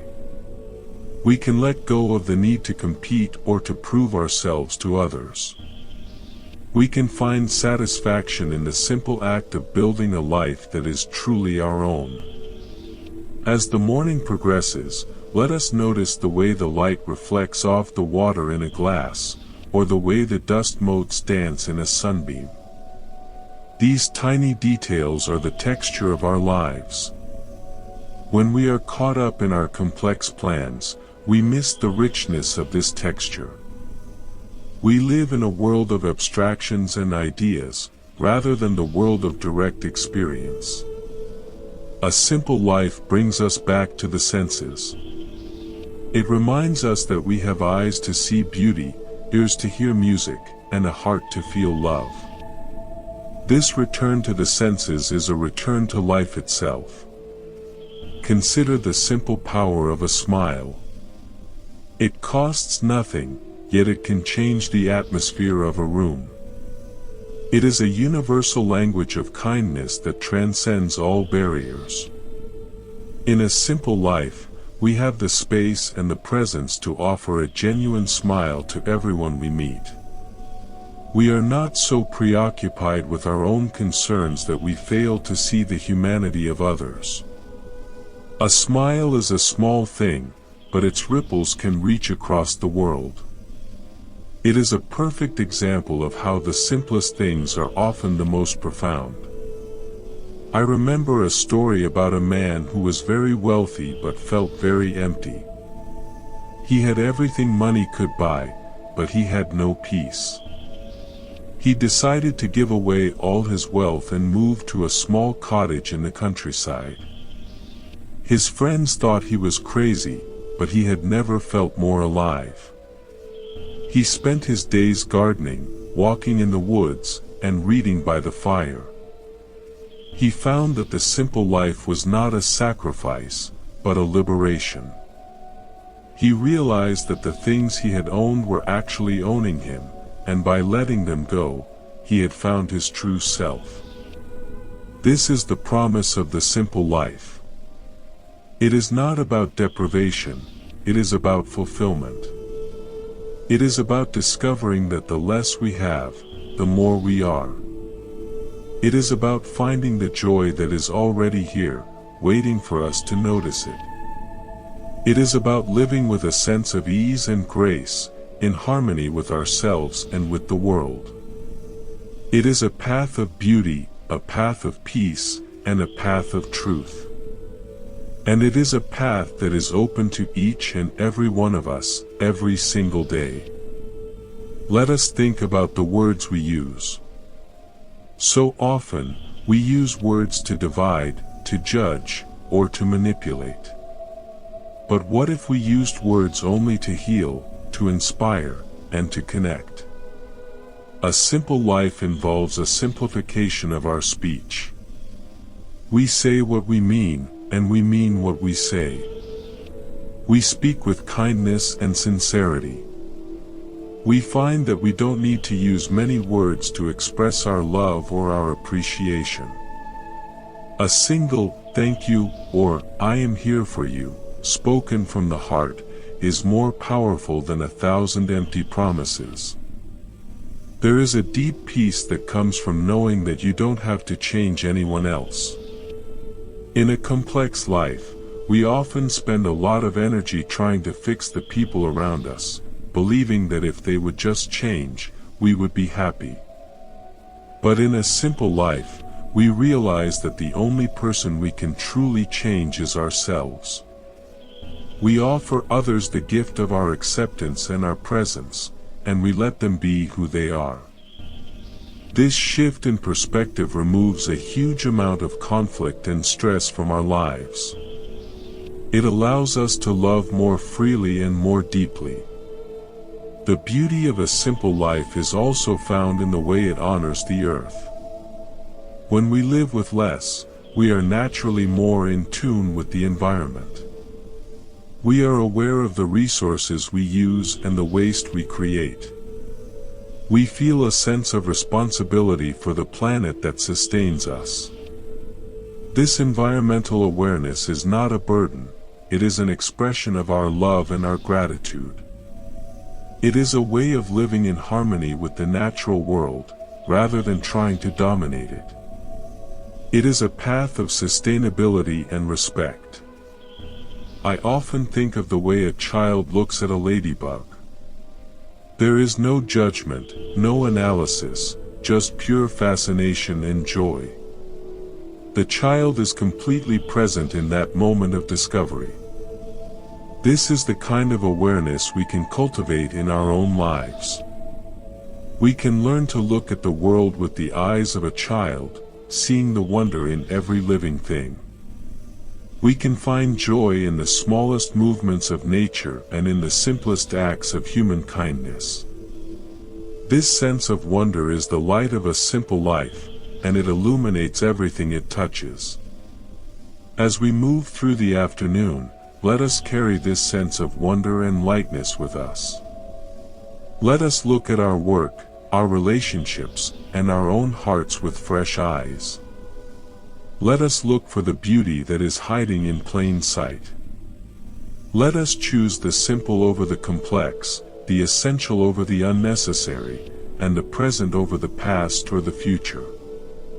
By doing so, we are not just living a simple life, we are participating in the unfolding of a beautiful and sacred mystery. We are coming home to the truth of who we are. The journey of the simple heart is a continuous homecoming. Each time we let go of a worry, each time we choose kindness over anger, each time we notice a small miracle, we are arriving back at our own center. This center is the place where the kind roots grow, the place of deep and unshakable peace. It is the sanctuary that we carry with us wherever we go. In this sanctuary, we are always safe, always loved, and always enough. The beauty of a simple life is the radiance that comes from this inner home, a light that shines brightly for all the world to see. There is a story of a great artist who was asked how he created such beautiful statues. He said that he simply looked at the block of marble and saw the figure that was already there. His only task was to remove the excess stone that was hiding it. Our lives are the same. The beauty and the peace are already there, in the very core of our being. Our only task is to remove the excess stone of our desires, our fears, and our complications. When we do this, the natural masterpiece of our life is revealed. It is a work of art that is simple, profound, and incredibly beautiful. Let us be patient and gentle with ourselves as we perform this carving. It is a work of a lifetime, and it is done with every breath and every choice. Each act of simplifying is a strike of the chisel, bringing us closer to our true nature. We don't have to rush, the masterpiece is not going anywhere. We can enjoy the process of discovery, finding joy in the small pieces of stone that fall away. We can celebrate the moments when the true shape of our life begins to emerge. This is the adventure of the simple heart, a journey that is as fulfilling as it is beautiful. When we find ourselves in a moment of quiet, let us listen to the sounds of the world around us. The distant hum of traffic, the chirping of birds, the rustle of leaves in the wind. These sounds are not distractions, they are the soundtrack of our existence. In a simple life, we can appreciate the whole symphony, the loud parts as well as the quiet ones. We find that there is a deep harmony in the world, even in the middle of the noise. This harmony is a reflection of the peace within us. When we are quiet enough to hear it, we realize that we are part of a grand and beautiful music. Consider the simple beauty of a cup of water. It is clear, cool, and life-giving. It has no flavor of its own, yet it is more satisfying than any complex drink when we are truly thirsty. A simple life is like that cup of water. It may seem plain on the surface, but it provides the essential nourishment that our souls crave. It clears our vision and refreshes our spirit. It reminds us of the basic elements of life and our connection to them. When we appreciate the simple gift of water, we are expressing our gratitude for life itself. I remember a man who lived in a very busy city but always seemed to have a sense of calm about him. He said that he had a secret garden in his mind where he could go whenever things got too chaotic. This garden was built from the memories of quiet moments, a walk in the park, a sunset at the beach, a peaceful conversation with a friend. By focusing on these simple, beautiful things, he was able to maintain his inner peace even in the middle of the crowd. We can all build our own secret gardens of simplicity, creating a sanctuary that the world cannot touch. The beauty of a simple life is that it is always accessible. We don't need to wait for a vacation or a change in circumstances to experience it. We can find it in the way we hold our pen, the way we speak to a stranger, or the way we sit in our chair. Every moment is an opportunity to choose simplicity. Every breath is a chance to let go and be here. This accessibility is the great compassion of life. It doesn't ask us to be perfect or to have everything figured out. It just invites us to take one simple step after another, leading us toward a life of deeper meaning and greater joy. When we look at the stars at night, we are reminded of the vastness of the universe and the smallness of our own concerns. This perspective is incredibly liberating. It reminds us that we are part of something much larger and more mysterious than our own little world. A simple life honors this vastness. It doesn't try to fill every moment with human-made noise and distraction. It leaves space for the mystery. It allows us to feel the awe and the wonder of being a small but essential part of the cosmos. This connection to the stars is a source of great comfort and peace. There is a story of a teacher who was once asked what the most important thing to do in life was. He replied that the most important thing was to be kind to the person you are with right now. He didn't say we should change the world or achieve great things. He focused on the simplest, most immediate action. This focus on the person right now is the heart of a simple and compassionate life. It takes the abstract concept of love and turns it into a concrete, daily practice. It reminds us that the most significant things in life are often the smallest ones. As we walk through our days, let us practice this simple kindness. Let us offer our full attention and our open hearts to everyone we encounter. Let us speak words that heal and act in ways that nourish. By doing so, we are not just improving the lives of others, we are also nourishing our own souls. We find that the more kindness we give, the more peace we feel. This is the beautiful circle of a simple life. It is a life that is built on the foundations of love and awareness, and it is a life that grows more luminous with every passing day. Think of the way a candle flame dances. It is so fragile, yet it provides light in the darkness. It doesn't try to be a sun or a bonfire, it is content to be a simple flame. Our lives can be like that candle. We don't have to be perfect or powerful to be a light in the world. We just have to be our true, simple selves. In the darkness of confusion and complexity, our small light of awareness can make a huge difference. It can show the way for ourselves and for others, reminding us all of the beauty and the peace that are always present. Let us cherish the simple moments of connection that we share with others.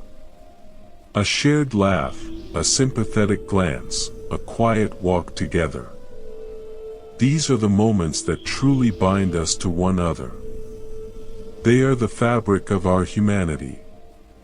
In a simple life, we prioritize these moments over our possessions and our achievements. We realize that our relationships are the true wealth of our lives. By investing our time and energy in these simple connections, we are building a life of profound richness and lasting satisfaction. I remember a story about a person who was very worried about the state of the world. They felt helpless and overwhelmed by the many problems they saw. They went to a wise elder and asked what they could do. The elder told them to tend their own garden. The person was confused, but they started to work on their small plot of land. They cleared the weeds, planted flowers, and cared for the soil. Over time, they found that their garden became a place of beauty and peace for the whole neighborhood. They realized that by tending their own small corner of the world with love and simplicity, they were doing more than they ever could with their worry. This is a lesson for us all. We don't have to solve all the world's problems to make a difference. We can tend our own gardens of the heart and the home. We can cultivate peace and kindness in our own lives, and that peace will naturally radiate outwards. This is the simple and effective way to change the world. It starts with us, right here and right now. It starts with a commitment to the beauty of a simple life and a heart that is open to the wonders of the present moment. As the sun continues its path across the sky, let us move with a sense of grace and ease. Let us trust in the natural flow of life and our own ability to navigate it. Let us remember that we are never alone, and that the beauty of the simple life is always with us, like a silent companion. It is the light that shines in our eyes, the warmth in our hearts, and the peace in our souls. It is the truth of who we are, and it is the most beautiful thing in the world. Let us appreciate the simple beauty of a sunrise, a cup of tea, a kind word, and a quiet moment. These are the gifts that life offers us every day, without asking for anything in return. When we receive these gifts with gratitude and awareness, we are living a life of true abundance. We are finding the sacred in the ordinary and the eternal in the temporary. This is the path of the simple heart, a path that leads to a life of deep and lasting peace. The journey continues, and with every step, we are discovering more of the beauty and the truth that have always been here. We are uncovering the natural masterpiece of our own lives, one simple act at a time. We are finding our way back to the source, to the place where the kind roots grow deep and strong. This is our homecoming, and it is a journey of pure joy and endless discovery. Let us walk it with confidence and love, knowing that every step is a step toward the beauty of the simple life. The amber glow of the setting sun begins to stretch across the floor, reminding us that even the day itself knows how to withdraw with grace and silence. In this softening light, we can see that the true art of living simply is not just about what we remove from our cupboards, but how we refine the quality of our attention. Most of our mental fatigue comes from the scattered nature of our thoughts, as we try to live in 3 places at once: the regret of yesterday, the demands of today, and the fears of tomorrow. When we pull those fragmented pieces back into the center, we feel a sudden surge of vitality. It is like a lens finally coming into focus, where the blur of the world sharpens into a single, vivid point of reality. There is a profound freedom in realizing that we do not need to have a profound reaction to every event that occurs in the world. We are often conditioned to believe that our engagement is measured by our level of outrage or our constant stream of opinions. Yet, the deepest engagement often happens in the quietude of a heart that is not easily shaken. In the ancient chronicles of the Eastern Masters, there is a story of a woman named Kisa who lived in a small valley. She was known for her transparent heart because she did not hold on to grievances or accolades. When someone praised her, she smiled and went back to her weaving. When someone criticized her, she smiled and went back to her weaving. She understood that her peace was not a commodity to be traded based on the whims of others. She was the mistress of her own inner atmosphere. This internal sovereignty is what happens when we stop outsourcing our happiness to external circumstances. We spend so much of our lives waiting for the perfect conditions to be happy, the perfect weather, the perfect relationship, the perfect amount of money in the bank. But a simple life is built on the realization that the perfect moment is an illusion created by a restless mind. The only moment we have is this one, with all its imperfections and its raw, honest beauty. When we stop demanding that life be a certain way, we finally have the energy to enjoy the way life actually is.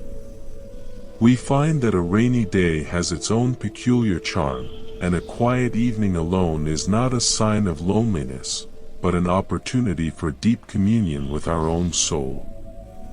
Consider the grace of a bridge. It does not try to be the water below or the sky above, it simply fulfills its purpose of connection with a quiet, structural honesty. Our lives can have that same integrity. We can be a bridge for others through our simple presence and our willingness to listen without judgment. In a world that is increasingly loud and polarized, being a person who offers a quiet space is a radical act of compassion. We do not need to provide answers or solve everyone's problems.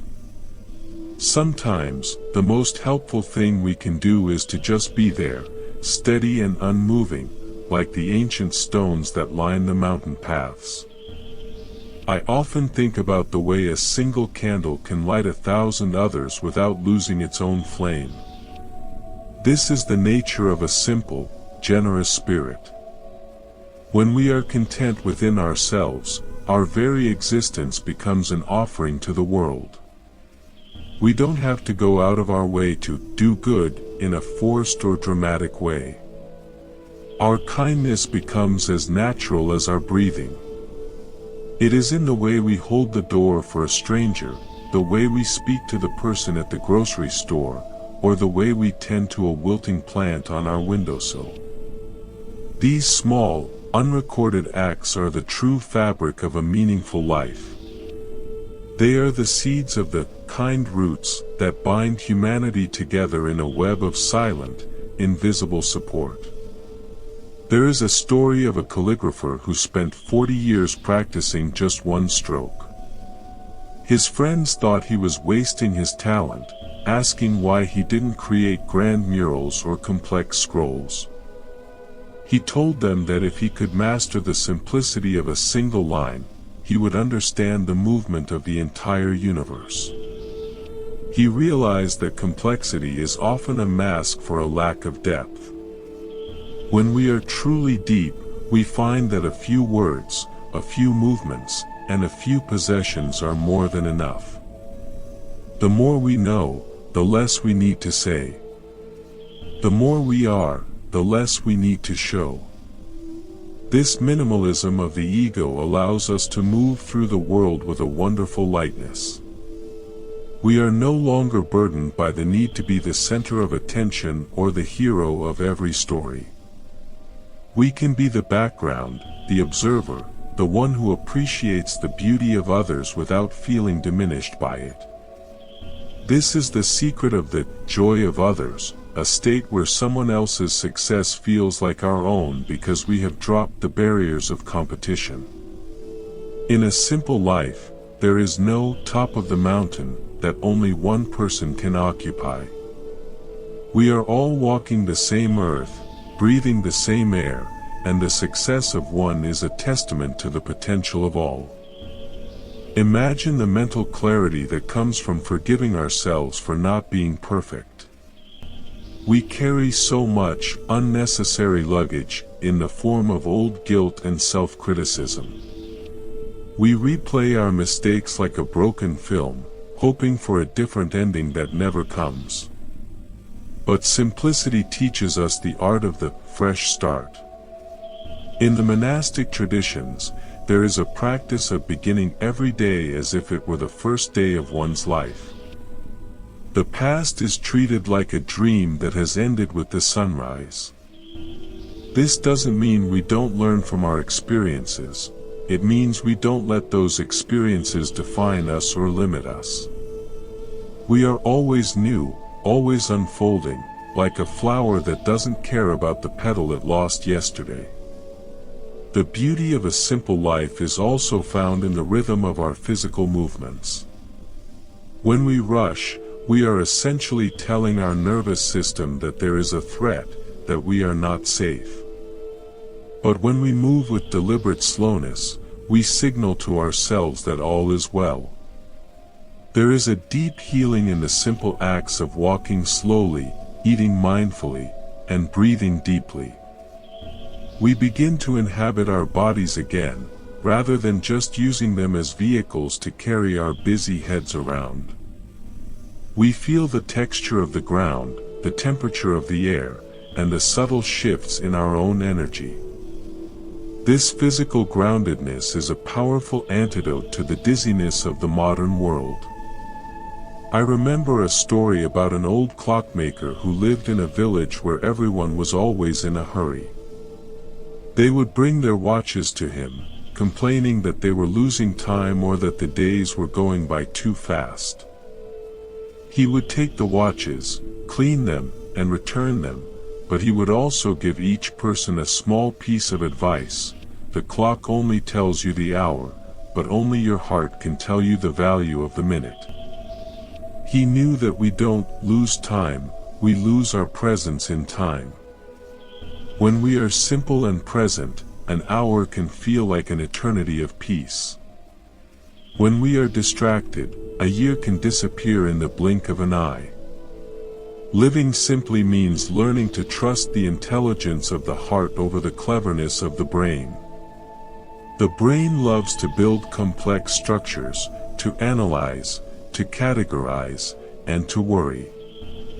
It is a wonderful tool for solving problems, but a poor master for directing a life. The heart, however, has a simpler, more direct wisdom. It knows what feels true, what feels kind, and what feels essential. When we quiet the noise of our analytical minds, we can hear the steady, rhythmic guidance of the heart. It doesn't give us a 10-year plan, it just tells us the next honest step to take. This one-step-at-a-time approach is the essence of a stress-free existence. There is a quiet dignity in the concept of waiting. In our society, waiting is often seen as a waste of time, something to be avoided at all costs. We have fast food, fast internet, and fast relationships. But there is a sacredness in the space between the wanting and the having. It is in the waiting that our character is formed. It is in the waiting that we learn patience, humility, and the value of what we are seeking. A simple life honors the pauses. It recognizes that a tree doesn't grow faster because we are in a hurry, and the seasons don't change according to our schedule. By aligning ourselves with the natural pace of life, we find a sense of ease that is impossible to find in a fast lane.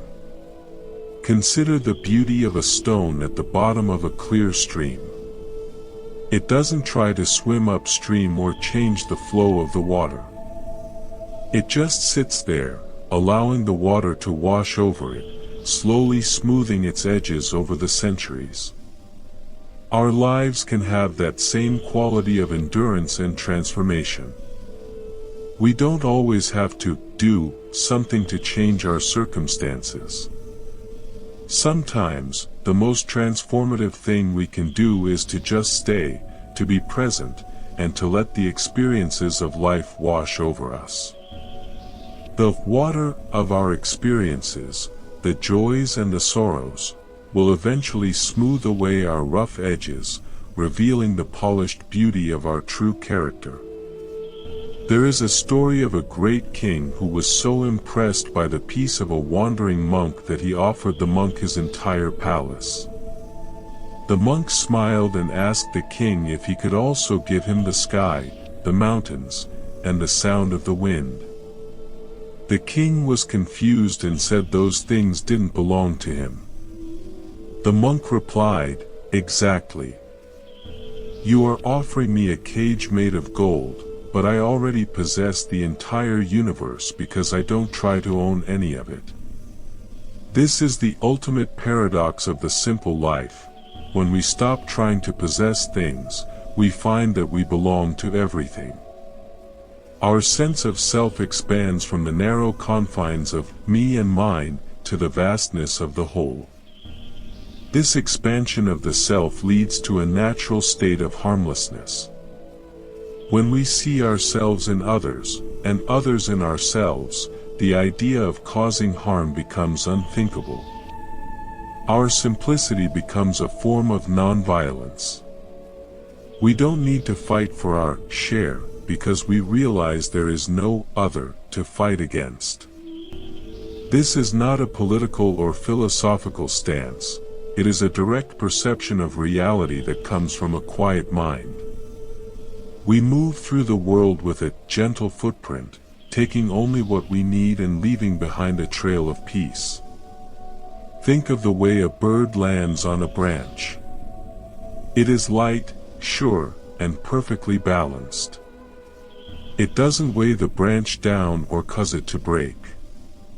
It stays for a moment, sings its song, and then flies away, leaving the branch exactly as it found it. We can strive for that same quality in our relationships and our interactions with the world. We can be a presence that is light and supportive, rather than heavy and demanding. We can share our song, our unique gifts and talents, and then move on without needing to leave a permanent mark or a monument to our ego. There is a deep satisfaction in the act of repairing things rather than replacing them. Whether it is a piece of clothing, a broken chair, or a damaged relationship, the act of mending is an act of love. It is a way of saying that this thing, this person, this moment, has value beyond its novelty or its convenience. In a simple life, we cherish the old and the well-worn. We see the beauty in the scars of our possessions and our own lives, recognizing them as signs of a life that has been lived and survived. This perspective fosters a sense of continuity and stability that is missing in our disposable culture. I remember an elderly man who lived in a small house by the sea. He spent his mornings walking along the shore, picking up pieces of colorful sea glass that had been tumbled by the waves for decades. He told me that each piece was once a broken bottle or a discarded jar, but the ocean had transformed its jagged edges into something smooth and jewel-like. He said that aging is a lot like being in the ocean. The waves of life might break us at first, but if we stay in the flow, they will eventually turn our sharpest pains into our most beautiful qualities. This is the wisdom of the simple life, trusting the process of time and transition to reveal our inner luster. Living simply also means being comfortable with not knowing. We are often terrified of uncertainty, so we fill our minds with theories, plans, and predictions. We want to be in control of the future. But a simple heart realizes that uncertainty is the very nature of life. We don't know what tomorrow will bring, and that is perfectly okay. Instead of being a source of anxiety, this not knowing becomes a source of wonder. Every day is a surprise, a gift that we haven't unwrapped yet. When we stop trying to predict the outcome, we can finally enjoy the journey. Consider the simple beauty of a wooden bowl. It is humble, sturdy, and serves its purpose without pretense. It doesn't try to look like silver or gold. It is content in its woodness. We can find that same contentment in our own nature. We don't need to pretend to be more talented, more successful, or more interesting than we are. There is a great power in just being who we are, with all our quirks and limitations. People are naturally drawn to those who are comfortable in their own skin, because it gives them permission to be comfortable in theirs. Our simplicity becomes a sanctuary for others to be themselves. There is a story about a seeker who went to a mountain cave to find a legendary hermit who was said to know the secret of the universe. After a difficult climb, the seeker found the hermit sitting outside his cave, looking at a small flower. The seeker asked for the secret. The hermit didn't speak, he just pointed to the flower. The seeker was disappointed and asked for a deeper explanation. The hermit smiled and said, "The explanation is what hides the secret. The flower is the secret." He meant that the reality of life is found in the direct experience of it, not in our thoughts about it. A simple life is one that moves from the about to the is. This movement toward direct experience changes the way we perceive everything. We stop seeing people as categories and start seeing them as living, breathing mysteries. We stop seeing nature as a resource and start seeing it as a sacred presence. We stop seeing our own lives as a project to be completed and start seeing it as a poem to be lived. This shift is subtle but profound. It is the difference between looking at a map and actually walking through the woods. The map is useful, but the woods are where the life is. I often think of the way the moon reflects in 1,000 different puddles after a rain. The moon doesn't have to try to be in all those places at once, it just is. And each puddle, no matter how small or muddy, reflects the entire moon. This is a beautiful metaphor for our own lives. We don't have to do anything heroic to reflect the light of the truth. We just have to be still and clear, like a calm puddle. Our simplicity is the clarity that allows the light of the universe to shine through us. We are not the source of the light, but we can be the vessel for it. Living simply also means honoring the power of rest. In a world that equates busyness with worth, taking time to do nothing is often seen as a guilty pleasure. But rest is not a luxury, it is a necessity for the soul. It is in the moments of stillness that our energy is replenished and our perspective is restored. A simple life includes periods of intentional silence and inactivity. It is like the winter season for a tree, a time of internal gathering and quiet preparation for the spring to come. When we allow ourselves to rest, we find that our active moments become more focused and creative. There is a deep peace in realizing that we don't have to fix the world. The world has been turning for billions of years, and it will continue to turn long after we are gone. This doesn't mean we don't care or that we don't act when we see suffering. It means we act from a place of peace rather than a place of panic. We do what we can, with what we have, where we are, and then we let go of the results. This peaceful action is much more effective than the frantic energy of those who believe the entire weight of the world is on their shoulders. I remember a story of a woman who spent her life helping others in very quiet ways. She didn't have an organization or a website. She just noticed who was hungry in her neighborhood and brought them food. She noticed who was lonely and sat with them.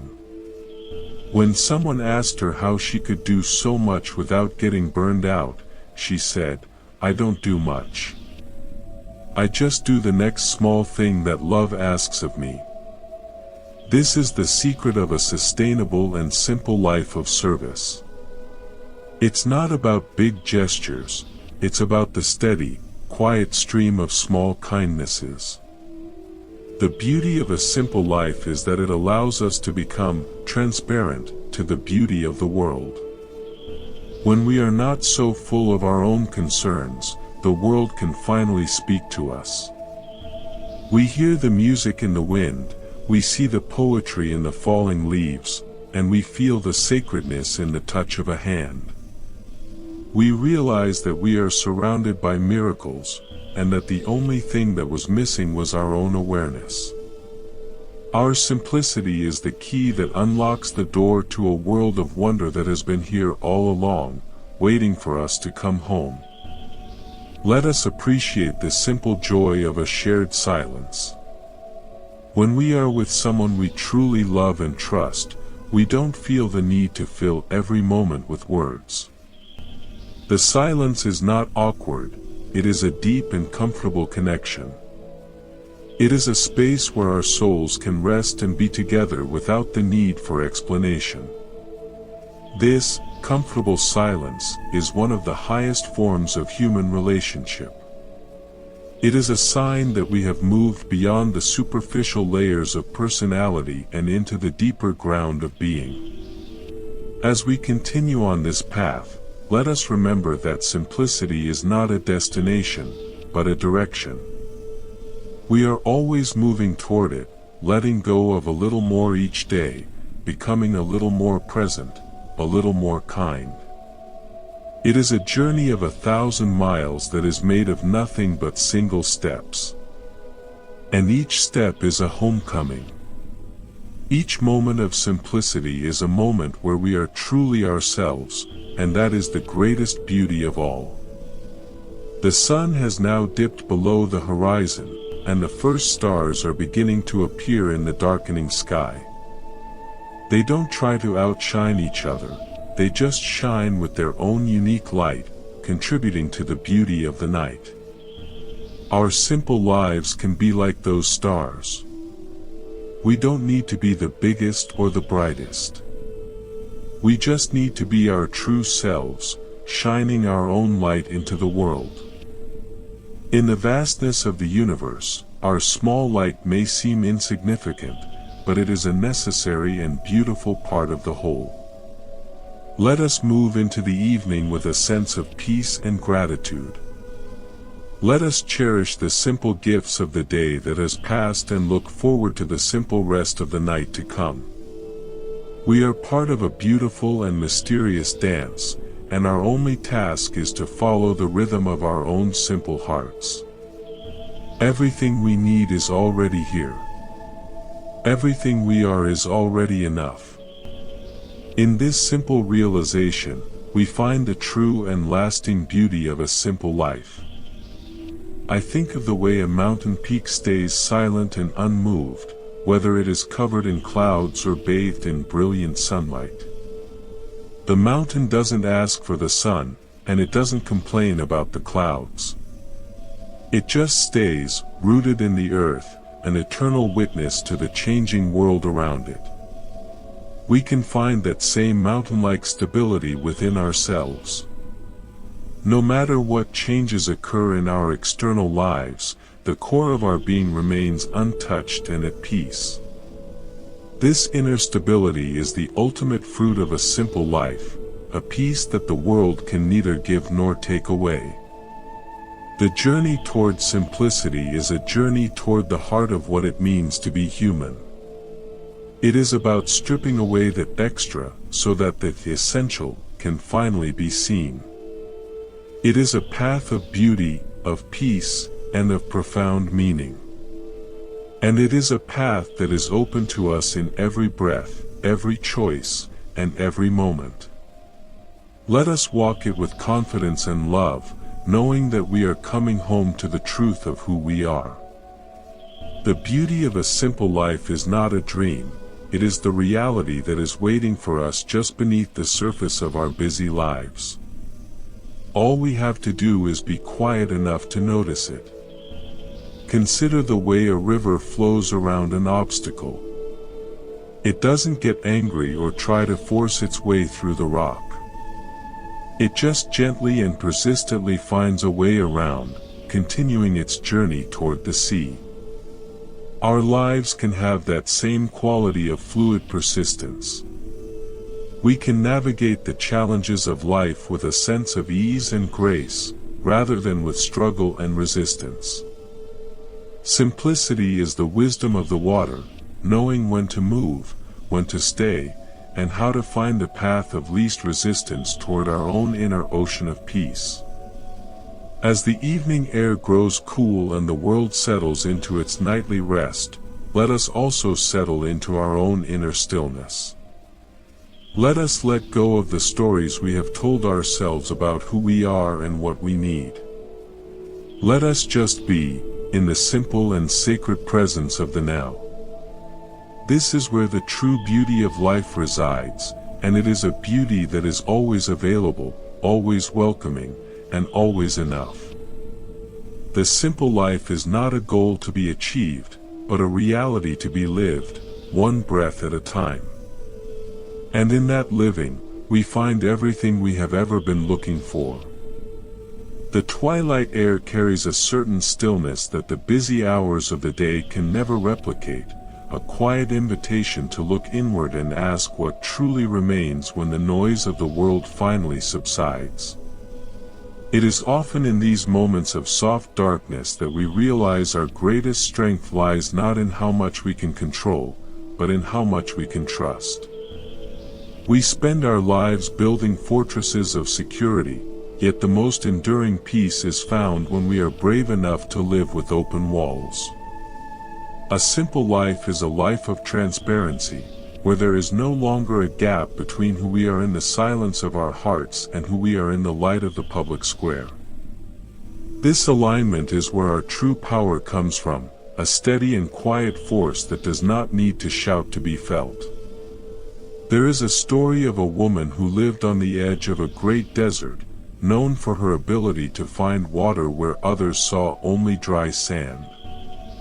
When people asked her for her secret, she told them that she didn't look for the water with her eyes, but with her ears. She would press her ear to the parched earth and listen for the heartbeat of the underground springs. She said that the world is always singing of its abundance, but we are often too loud with our own worries to hear it. This is the essence of a simplified life, becoming quiet enough to hear the hidden rhythms of grace that are flowing beneath the surface of even our most difficult days. We find that the universe is not a hostile place we must conquer, but a supportive presence we can learn to dance with. This shift from conquering to dancing changes the way we approach every challenge. Instead of seeing an obstacle as a wall, we begin to see it as a partner that is inviting us to move in a new way. There is a deep, unspoken wisdom in the way a willow tree survives a storm by bending, while the rigid oak may snap. Our complexity is often our rigidity, our insistence that things must go according to our specific plan. When we simplify our hearts, we become flexible. We learn to flow with the changes of life without losing our center. we discover that we can be both soft and strong, both yielding and resilient. This is the beauty of a life that is not brittle with expectation but fluid with presence. Consider the simple miracle of a seed. It carries within it the entire blueprint of a forest, yet it does not struggle to become a tree. It simply rests in the darkness, waiting for the right conditions of soil and rain to trigger its unfolding. It doesn't worry about whether it will be taller than its neighbor or whether its leaves will be the right shade of green. It just follows its own internal timing. We, too, have a unique blueprint within us, a natural unfolding that doesn't need to be forced or compared to anyone else. A simple life is about trusting that internal timing. It is about clearing away the weeds of comparison and the rocks of self-doubt so that our own unique beauty can rise to meet the light in its own perfect season. I often think about the way a single bird's song can fill an entire valley. The bird doesn't sing because it wants an audience or because it wants to be famous. It sings because it has a song that needs to be expressed. Its joy is in the singing itself, not in the reaction of those who hear it. We can find that same joy in our own expressions, whether it is in the way we cook a meal, the way we tend a garden, or the way we care for those we love. When we do things for the pure love of the doing, without looking for a reward or a result, we are living a simple and sacred life. Our work becomes our prayer, and our daily actions become a beautiful melody that contributes to the harmony of the whole. There is a story about a man who was searching for the most precious jewel in the world. He traveled to distant lands, dove into the deep oceans, and climbed the highest peaks, but he could never find it. One day, tired and defeated, he sat down by a quiet pool and looked at his own reflection. He realized that the jewel he was looking for was the clarity of his own mind, which had been obscured by the dust of his constant searching. He found that when he stopped looking out there, he finally found what he had been carrying in here all along. This is the great homecoming of the simple life, realizing that the treasure we have been seeking in the external world is actually the quiet, luminous presence of our own true nature. This clarity of mind allows us to see the sacredness in the most ordinary objects and events. A simple wooden spoon, a weathered gate, the smell of wood smoke in the autumn air, all of these become doorways to the divine when we look at them with eyes of love and awareness. We stop needing special experiences to feel connected to the mystery of life. We find that the mystery is right here, in the texture of the bread we are breaking and the warmth of the tea we are drinking. This is the ultimate form of spiritual abundance, needing nothing extraordinary to feel the extraordinary beauty of being alive. I remember an old woman who lived in a village where people were always arguing about the right way to live.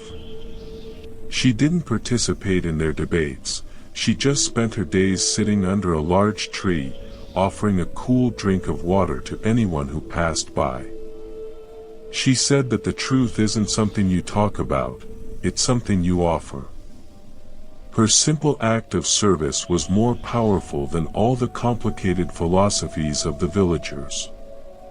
She showed us that the most profound truths are often the simplest ones: be kind, be present, and offer what you have with a generous heart. Her life was a living sermon that needed no words. Living simply also means honoring the wisdom of our own bodies. We often live in our heads, treating our bodies as if they were just machines to carry our busy minds around. But the body has a deep, ancestral intelligence that knows how to heal, how to rest, and how to stay in balance. When we simplify our lives, we start to listen to that intelligence again. We eat when we are hungry, we sleep when we are tired, and we move in ways that feel good to our muscles and bones. We treat our bodies with the same respect and tenderness we would give to a precious child. This physical harmony is a vital part of our overall peace. Consider the beauty of a path through the woods. It doesn't follow a straight line, it winds and curves, following the natural contours of the land. It respects the trees and the boulders, moving around them rather than trying to blast through them. Our lives can have that same organic quality. We don't have to follow the straight and narrow path that society has laid out for us. We can follow our own winding path, the one that honors our unique landscape and our own internal rhythm. We find that the most beautiful parts of the journey are often the unexpected curves and the quiet detours that lead us to places we never could have planned. There is a story of a young monk who was very frustrated because he felt his meditation was not deep enough. He went to his teacher and asked for a more complex technique or a more powerful mantra. The teacher just handed him a broom and told him to sweep the courtyard. The monk was confused, but he started to sweep. He found that as he focused entirely on the movement of the broom and the sound of the straw against the stone, his mind began to quiet. He realized that the depth he was looking for was not in a complex technique, but in the simple, total presence he brought to the task at hand. The broom became his teacher, and the dust became his meditation. This lesson applies to every part of our lives. We don't need complicated systems or high-tech gadgets to be productive or happy. We just need to bring our full attention to whatever we are doing. Whether we are writing a letter, washing the car, or listening to a friend, our presence is the most powerful tool we possess. When we are fully here, every moment becomes an opportunity for awakening. We find that life is not a series of problems to be solved, but a series of moments to be experienced with a simple and open heart. Think about the way a campfire draws people in. There is no plan, no agenda, just the simple warmth and light of the fire. People naturally gather, share stories, and sit in comfortable silence. A simple life has that same magnetic quality. When we are content and at peace within ourselves, we become a campfire for others. People are drawn to our quiet energy, not because of what we can do for them, but because of who we are. Our simplicity becomes a sanctuary where others can also find rest and renewal. We don't have to try to be helpful. Our very presence is a gift of healing to the world. There is a deep peace in the realization that we don't have to be important in the eyes of the world to have a meaningful life. Most of the stories we tell ourselves about success and significance are just that, stories. In the grand tapestry of existence, the person who lives with kindness and awareness is just as essential as the person who leads a nation. We are all threads in the same fabric, and every thread matters. A simple life allows us to focus on the importance of the heart, which is measured by the depth of our love and the quality of our presence. This is a form of significance that the world can never take away. I remember a man who spent his life building stone walls in the countryside. He didn't use any mortar. He just carefully fit the stones together so that they supported each other. He said that a good wall is like a good life. It's not held together by something external, but by the internal balance and integrity of the parts. He worked slowly, with a quiet respect for the weight and texture of each stone. His walls have stood for generations, a silent testament to the power of simple, honest work. We can build our own lives in the same way, fitting our actions and values together with such integrity that they stand strong against the winds of change. Living simply also means embracing the beauty of silence. In our modern world, silence is often seen as an absence of something, a void that must be filled with noise or entertainment. But true silence is not empty, it is a full and vibrant presence. It is the ground from which all creativity and wisdom arise. When we simplify our lives, we create more space for this fertile silence. We find that we don't need constant input from the outside to feel alive. We can sit in the quiet and feel the pulse of the universe beating within our own hearts. This silence is a profound source of nourishment and clarity. Consider the simple beauty of a piece of hand-woven cloth. Every thread has been handled with care, and the imperfections in the weave are signs of the human hand that created it. It has a warmth and a soul that a machine-made fabric can never replicate. Our lives can have that same hand-woven quality. We can live with a sense of craftsmanship, treating every day as a unique creation. We don't have to be perfect, our imperfections are what make us human and beautiful. A simple life is an authentic life, one that is not afraid to show the marks of its own history. There is a story of a traveler who asked a wise man for a map to the city of peace. The wise man told him that there is no map, because the city of peace is not a place you go to, but a way you walk. He said that if you walk with kindness, you are already in the city of peace. If you walk with awareness, you are already in the city of peace. This is the great secret of the simple life. The destination is hidden in the journey itself. We don't have to wait until we have achieved all our goals to be at peace. We can be at peace right now, in the very middle of our striving and our searching. I often think about the way the earth handles the changing seasons. It doesn't fight the winter or try to hold on to the summer. It simply yields to the rhythm of the year, trusting that the spring will come in its own time. We can learn a lot from this quiet trust. We don't have to fight the winters of our lives, the times of loss, confusion, or stillness.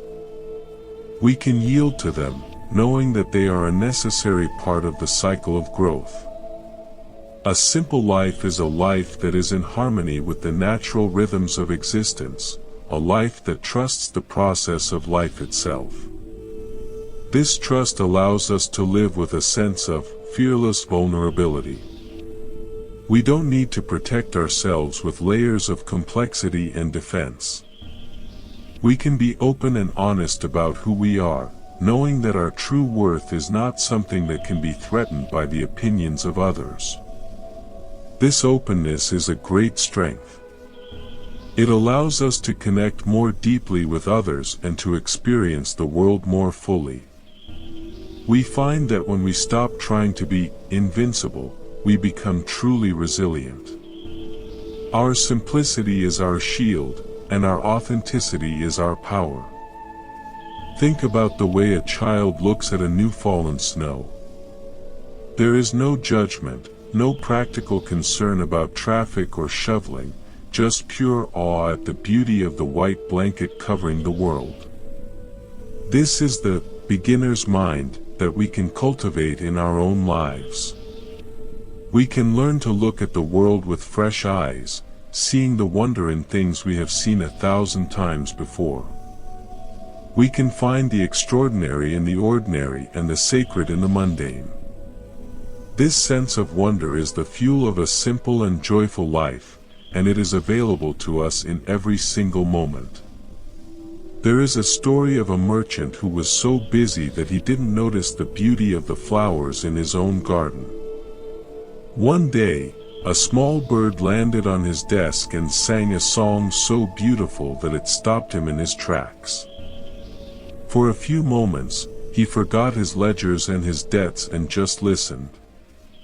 He realized that the bird's song was more valuable than all the gold in his safe, because it brought him back to himself.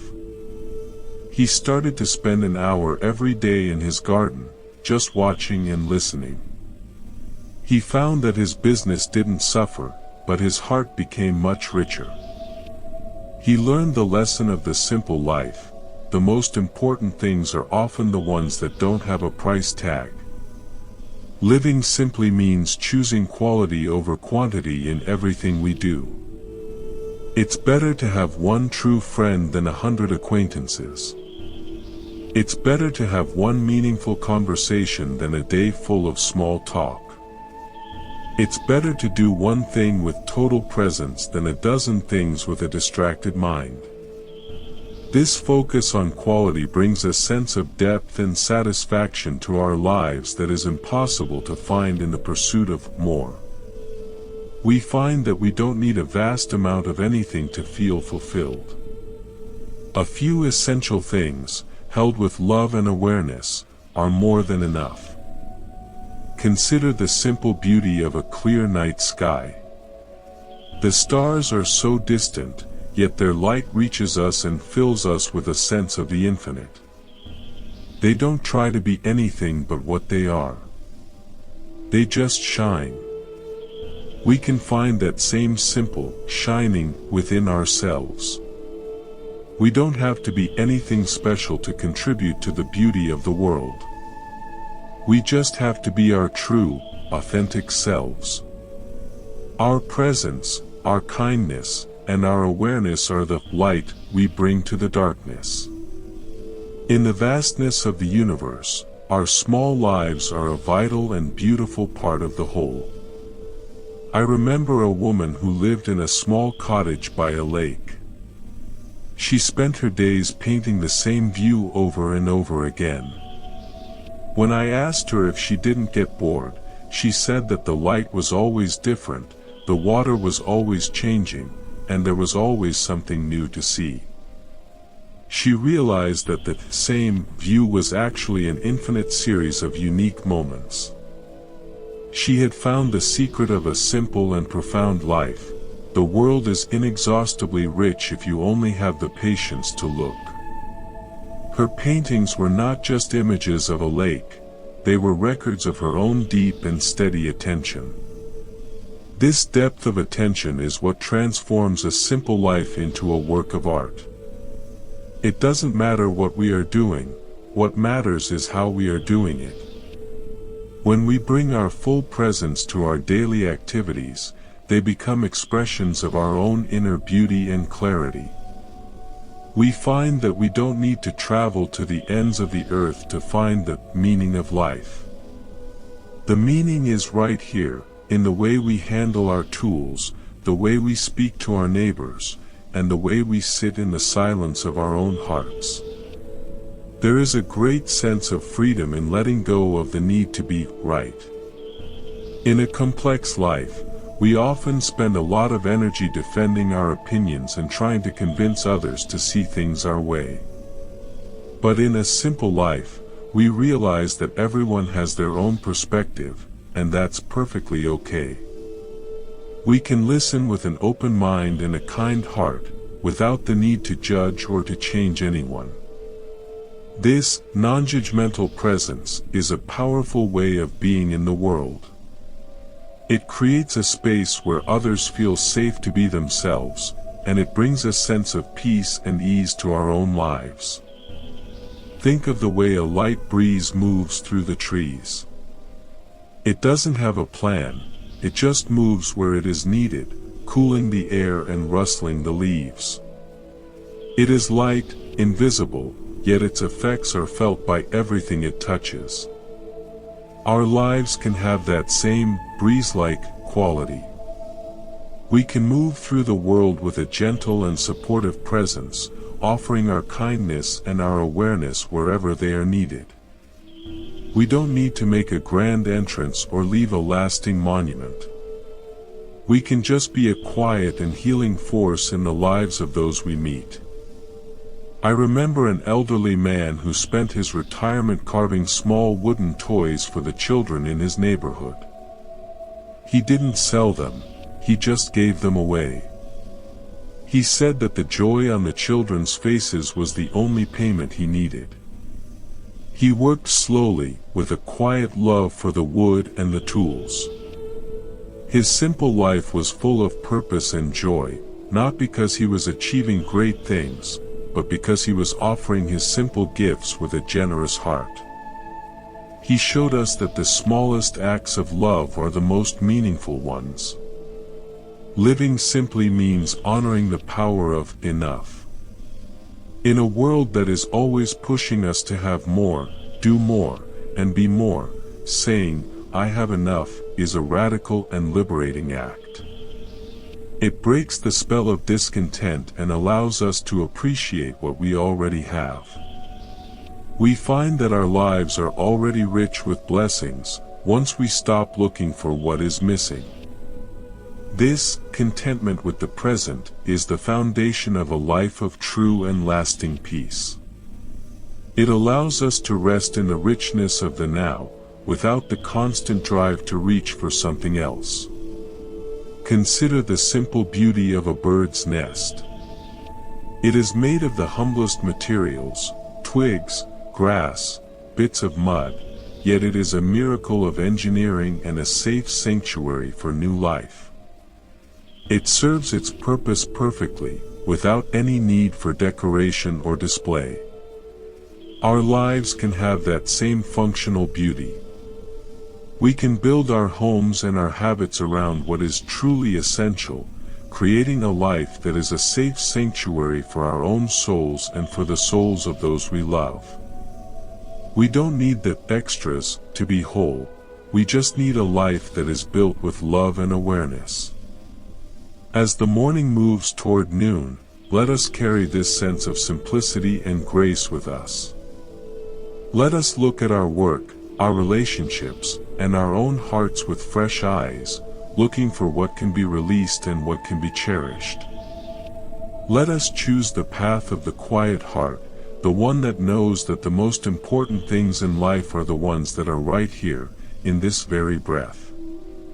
The beauty of a simple life is not a distant goal, but a present reality, waiting for us to notice it and to live it. The journey toward simplicity is a journey toward the truth of who we are. It is about stripping away the layers of confusion and desire that keep us from seeing our own inner light. It is a path of beauty, of peace, and of profound meaning. And it is a path that is open to us in every moment, every breath, and every choice. Let us walk it with confidence and love, knowing that we are coming home to the essence of our own being. The simple life is the most beautiful life of all, and it is a gift we give to ourselves and to the world. I think of the way the roots of a tree grow deep into the dark earth, providing the strength and the nourishment for the branches to reach for the sky. The roots are invisible, yet they are the foundation of everything the tree is. A simple life is like those roots. It is the quiet, internal work of cultivating awareness and kindness that provides the foundation for a life of true beauty and meaning. When our kind roots are deep, we can withstand any storm and bloom in any season. We find that our outer life is a reflection of our inner peace, and that peace is the greatest treasure of all. So let us continue to tend our own gardens of the heart, clearing away the weeds of distraction and the rocks of desire. Let us cultivate the simple virtues of patience, humility, and compassion. And let us trust the natural unfolding of our lives, knowing that everything we need is already here, and everything we are is already enough. The beauty of the simple life is the radiance that comes from a heart that has found its way home. And that home is right here, in this very moment, in this very breath. The midday sun now hangs directly overhead, its uncompromising clarity revealing the world without a single place for a shadow to hide, much like the state of a mind that has finally decided to stop playing games with itself. There is a specific kind of bravery required to be simple when the world demands we be complicated, a courage that manifests not in loud declarations but in the quiet refusal to participate in the frantic noise of unnecessary drama. We often feel that if we are not constantly defending our boundaries or asserting our importance, we will somehow vanish into the background. Yet, the opposite is true. The more we dissolve the rigid structures of the ego, the more space we have to actually exist as a vibrant part of the living whole. In the old scrolls that survived the burning of the mountain libraries, there is a teaching about the unscented flower. Most flowers use their fragrance to attract and manipulate their environment, but the unscented flower simply blooms because that is its nature. It doesn't ask for a bee, it doesn't wait for a gardener, and it doesn't care if it is admired. It is perfectly content in its own blooming. This is the goal of our internal refinement, to act from a place of such deep self-sufficiency that we no longer need the validation of the world to feel significant. When our actions are no longer motivated by a desire for praise or a fear of blame, they become pure, effortless, and incredibly powerful. This effortless action is what happens when we align our small will with the great movement of life. We stop trying to make things happen and start letting things happen through us. There is a story of a stone carver who was asked how he managed to create such lifelike figures out of such hard, cold granite. He replied that he didn't create the figure, he just removed everything that wasn't the figure. He listened to the stone, feeling for its natural grains and its hidden weaknesses, and he worked in harmony with what was already there. We can apply this same wisdom to our own existence. We don't need to add new layers to ourselves to be spiritual or peaceful, we just need to remove the layers of fear, greed, and confusion that are hiding the peace that is already our fundamental state. Consider the simple beauty of a clear, unadorned glass of water. It doesn't try to be wine, it doesn't try to be medicine, yet it is the only thing that can truly satisfy the deepest thirst. A simple life has that same quality of transparent honesty. When we stop trying to be someone, we find that we are actually everyone and everything. The barriers between the self and the other begin to thin, and we find that the suffering of a stranger is as close to us as our own breath. This is not a burden of empathy, but a liberation from the narrow cage of the self. We realize that by serving others, we are simply tending to another part of our own vast garden. I remember an old man who lived in a village where the people were very proud of their intricate weaving. He, however, spent his days making simple, sturdy sandals out of discarded straw. He didn't use any dyes or fancy patterns. When people asked him why he didn't make something more beautiful, he told them that a sandal is only beautiful if it allows the traveler to forget their feet and focus on the mountains. He understood that the best things in life are the ones that serve us so perfectly that they become invisible. This is the ultimate sophistication of the simple life, creating a lifestyle that is so well aligned with our true needs that we can finally forget about ourselves and focus on the majesty of existence. Living simply also means honoring the power of non-speaking. We are often told that we must have a voice, that we must speak our truth, and that we must be heard. But there is also a profound truth in silence. Not the silence that is forced or fearful, but the silence that is born of having nothing to prove. In the early days of the path, there was a monk who took a vow of silence for 10 years. When he finally spoke, he only said 3 words: "Life is enough." He had spent a decade listening to the wind, the rain, and the beating of his own heart, and he realized that all the words in the world were just footnotes to the simple reality of being alive. When we speak less, our words carry more weight, like a few drops of precious oil compared to a flood of muddy water. Think about the way the earth receives the rain.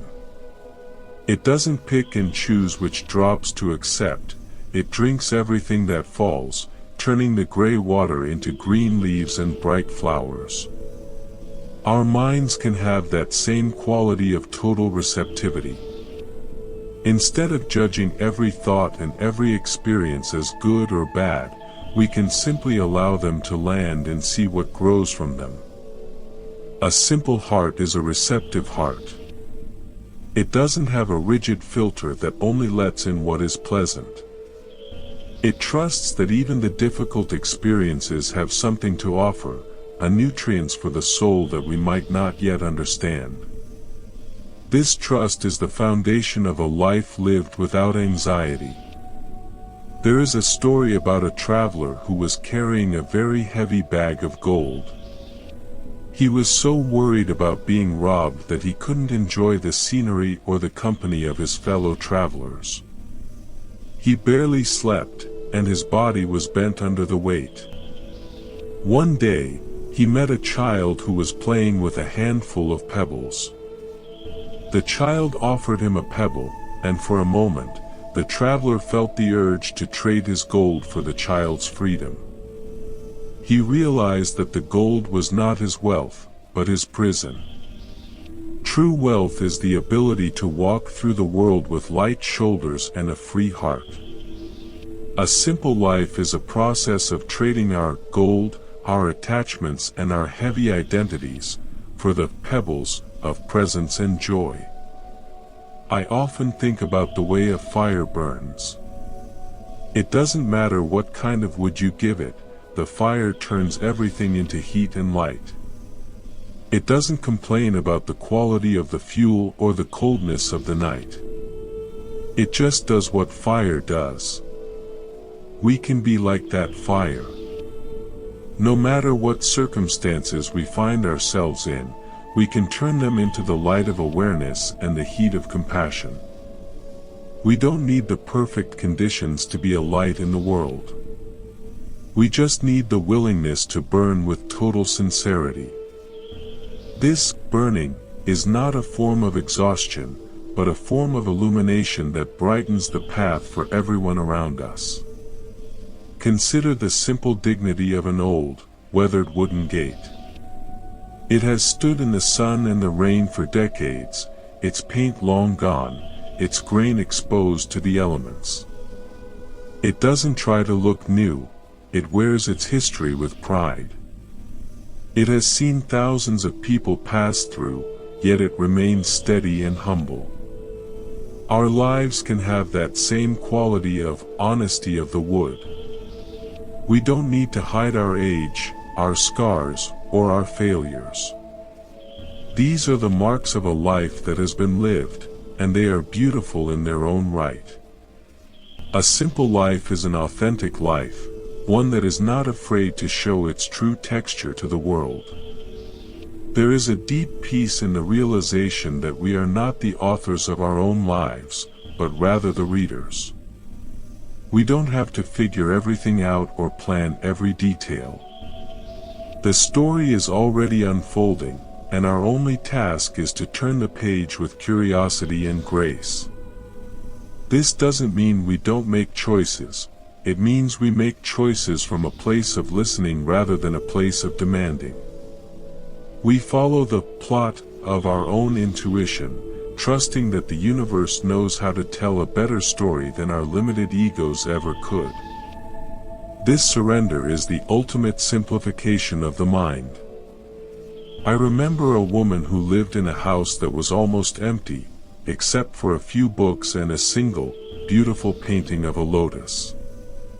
She said that every time she looked at the lotus, she was reminded that beauty can grow anywhere, provided there is enough stillness. She didn't need a house full of decorations to feel inspired. She had found the seed of beauty within herself, and the painting was just a reminder. This is the secret of a minimalist heart, finding the one thing that truly speaks to you and letting everything else fall away. When we focus on the essential, the world becomes a place of incredible clarity and focus. Think about the way a mountain stream finds its way down to the valley. It doesn't have a map, it just follows the law of gravity and the contours of the land. It moves around the boulders, it pauses in the deep pools, and it rushes through the narrow gaps. It is always moving toward its home in the sea, but it is never in a hurry. It is perfectly present in every splash and every ripple. We can live our lives with that same water-like intelligence. We can follow the natural pull of our own destiny, trusting that we will eventually find our way to our own inner ocean of peace, provided we stay in the flow and don't try to push the river. There is a story of a great teacher who was once asked for the shortest possible explanation of the path to peace. He held up a single finger and said, "Not two." He meant that all our complexity and suffering comes from the idea of two, the idea that there is a me and a world, self and an other, right and a wrong. When we move beyond this duality, we find that there is only one life, one energy, and one vast, silent presence. A simple life is a life that is lived in the realization of this oneness. We no longer feel the need to defend ourselves because there is nothing to defend against. We are the world, and the world is us. As the afternoon light begins to shift toward the gold of the early evening, let us notice the way the air feels against our skin. This simple, physical sensation is a direct link to the reality of the present moment. It doesn't require any thought or any analysis. It just is. This is the baseline of our existence, the simple foundation upon which everything else is built. When we stay connected to this foundation, we are never truly lost. We find that the kind roots of our being are always there, providing us with the stability and the nourishment we need to move through the world with grace and ease. Consider the simple beauty of a bird's nest once the young have flown away. It is a humble structure of mud and twigs, now empty and silent, yet it served its purpose perfectly. It didn't need to be permanent to be significant.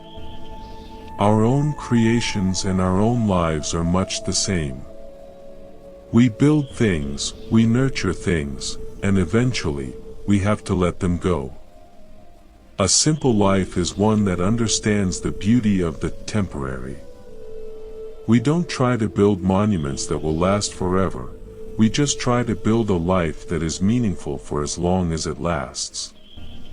This acceptance of impermanence is the ultimate form of peace. I remember an old woman who spent her evenings sitting on her porch, watching the clouds change shape as the sun went down.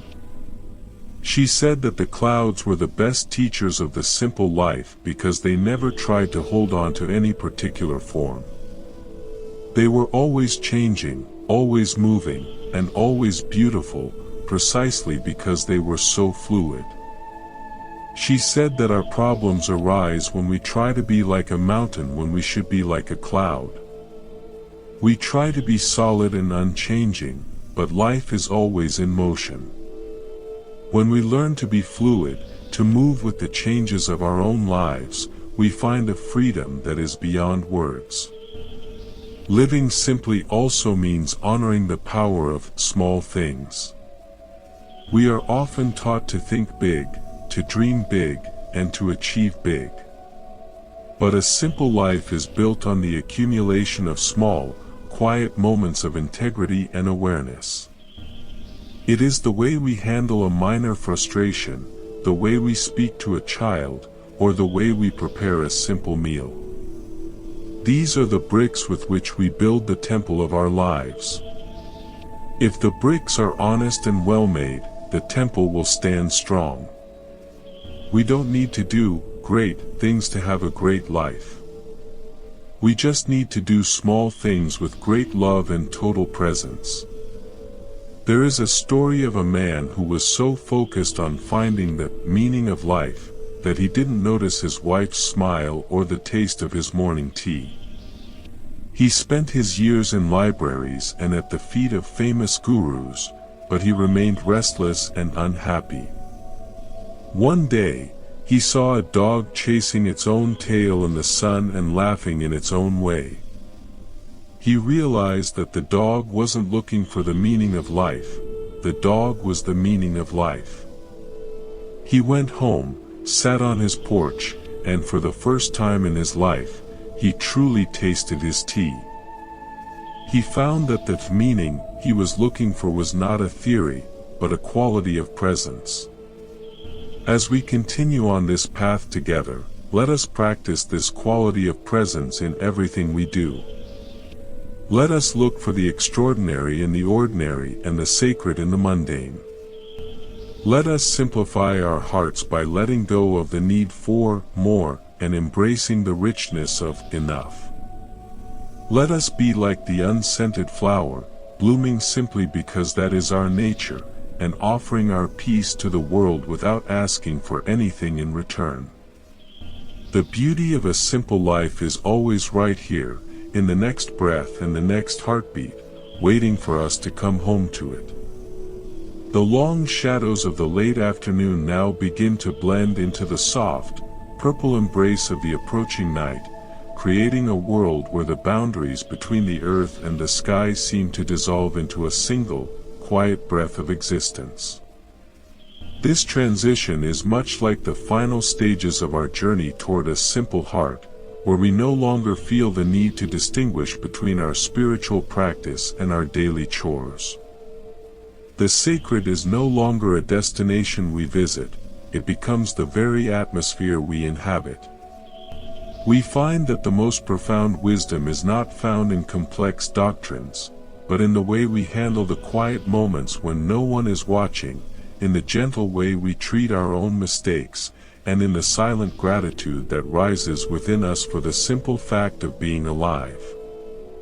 In the ancient records of those who lived in the deep bamboo forests, there is a story of a wanderer who was asked to describe the most beautiful sight he had ever seen during his decades of travel. The wanderer did not speak of grand palaces or towering peaks. Instead, he spoke of a single drop of dew clinging to a blade of grass at dawn, reflecting the entire universe in its fragile, temporary sphere. He realized that the drop of dew was perfect not because it lasted forever, but because it was completely itself for the brief moment it existed. Our lives have that same delicate perfection. When we stop trying to build monuments to our importance, we can finally appreciate the dewdrop nature of our existence, finding a joy that is as fresh and clear as the morning air. This appreciation for the temporary is the ultimate liberation from the fear of death and the anxiety of change. We spend so much energy trying to freeze time, yet the beauty of a simple life is found in its fluidity. When we let go of the need for permanence, we become like the wind moving through the pines, a presence that is felt but cannot be grasped. We find that we don't need to hold on to anything to be happy. We can enjoy the fragrance of the flower while it blooms, and we can enjoy the empty branch once the petals have fallen. This ability to move with the cycles of life without resistance is the true meaning of walking the middle way. Consider the simple power of returning. Throughout our day, our minds will inevitably wander into the thickets of worry, comparison, and desire. The practice of a simple life is the gentle act of returning, over and over again, to the center. It is a return to the breath, a return to the senses, and a return to the quiet kindness of the heart. We don't have to punish ourselves for wandering, we just have to notice and come back. This returning is the heartbeat of a peaceful life. It is the realization that no matter how far we have strayed into complexity, home is always just one conscious breath away. I remember an old teacher who, in his final years, stopped giving long lectures and instead spent his time sitting by the gate of the monastery, smiling at everyone who passed. When a student asked him if he had any final, deep truths to share, the teacher simply pointed to a group of children playing in the dust and said, "Look at how they give themselves completely to the moment." He understood that the highest level of wisdom is to regain the innocence we lost when we started to believe that life was a problem to be solved. To be simple is to return to that state of pure play, where we do what we do for the sheer joy of the doing, without the heavy weight of a why or a how much. There is a quiet, steady warmth in a life that has been stripped of its pretenses. It is like the heat from a bed of glowing coals that remains long after the dancing flames have died down. This warmth is the compassion that naturally arises when we no longer feel the need to be better than anyone else. We realize that everyone we meet is carrying their own heavy bag of complexity, and our only response is to offer a soft word or a sympathetic look. Our simplicity becomes a sanctuary for the weary, a place where they can put down their burdens for a moment and remember their own true nature. We find that the most effective way to help the world is not to fix it, but to be a living example of peace. Think about the way a great river finally reaches the ocean. It doesn't arrive with a loud crash or a violent struggle. It simply widens, slows down, and merges with the vastness that it has been seeking all along. The river doesn't lose itself, it becomes the ocean. Our own journey towards simplicity is a gradual widening of the heart until it is large enough to hold everything. We find that the kind roots we have been nurturing are now part of a vast, invisible forest of connection. We are no longer a separate, struggling ego, we are part of the great, silent movement of life itself. As the first stars begin to pulse in the deepening blue, let us sit in the profound silence of our own completion. We have walked through the corridors of our desires and found them empty. We have climbed the mountains of our ambitions and found them cold. But here, in the simple presence of the now, we find a treasure that never fades. It is the peace of knowing that we are enough, that we have enough, and that we are already home. The journey of 15,000 words and a lifetime of searching ends in the same place it began, in the quiet, luminous space of a heart that has finally learned to be still. This stillness is not an absence of movement, but the perfect balance of all movements. It is the center of the wheel, the point of absolute peace from which all life flows. When we live from this center, our every action is a blessing and our every breath is a prayer. We no longer need to seek the light, for we have become the light. We move through the world with a graceful simplicity, touching everything with kindness and leaving behind only a trail of serenity. The beauty of a simple life is the beauty of the universe itself, revealing itself through the clear mirror of a quiet soul. I often think of the way a child sleeps, with total trust and complete surrender to the night.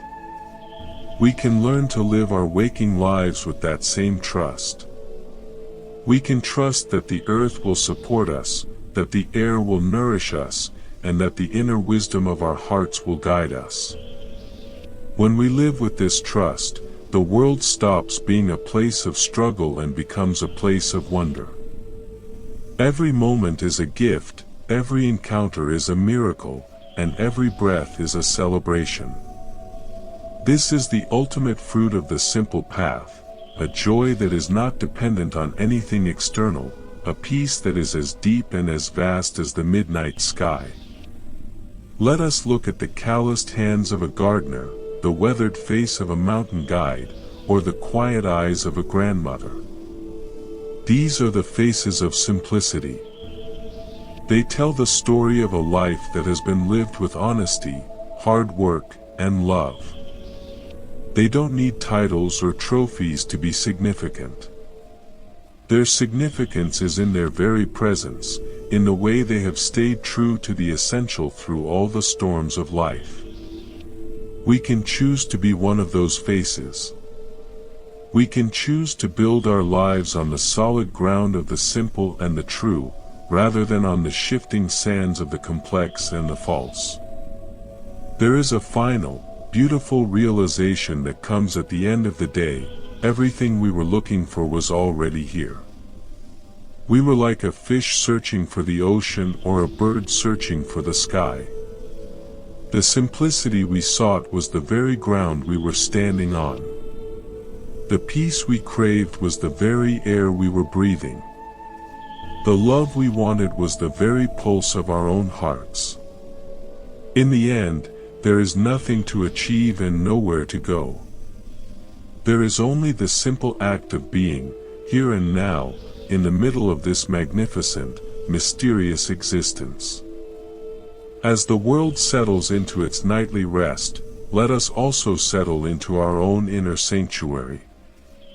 Let us let go of the words, the stories, and the plans. Let us just be. In this silence, we are reunited with the Source. In this simplicity, we are whole. The kind roots of our being have found their way deep into the heart of the universe, and we are at peace. The journey is complete, yet it begins anew with every breath. We are the simple beauty of a life lived with love, and that is more than enough. It is everything. May you walk through your days with the lightness of a leaf on the wind and the stability of a mountain in the sun. May you find the sacred in the ordinary and the eternal in the temporary. And may you always remember that the most beautiful thing you can ever be is your own simple, authentic self. The light in me recognizes and honors the light in you. We are one, moving together through the simple and sacred dance of being. Peace, peace, and perfect peace.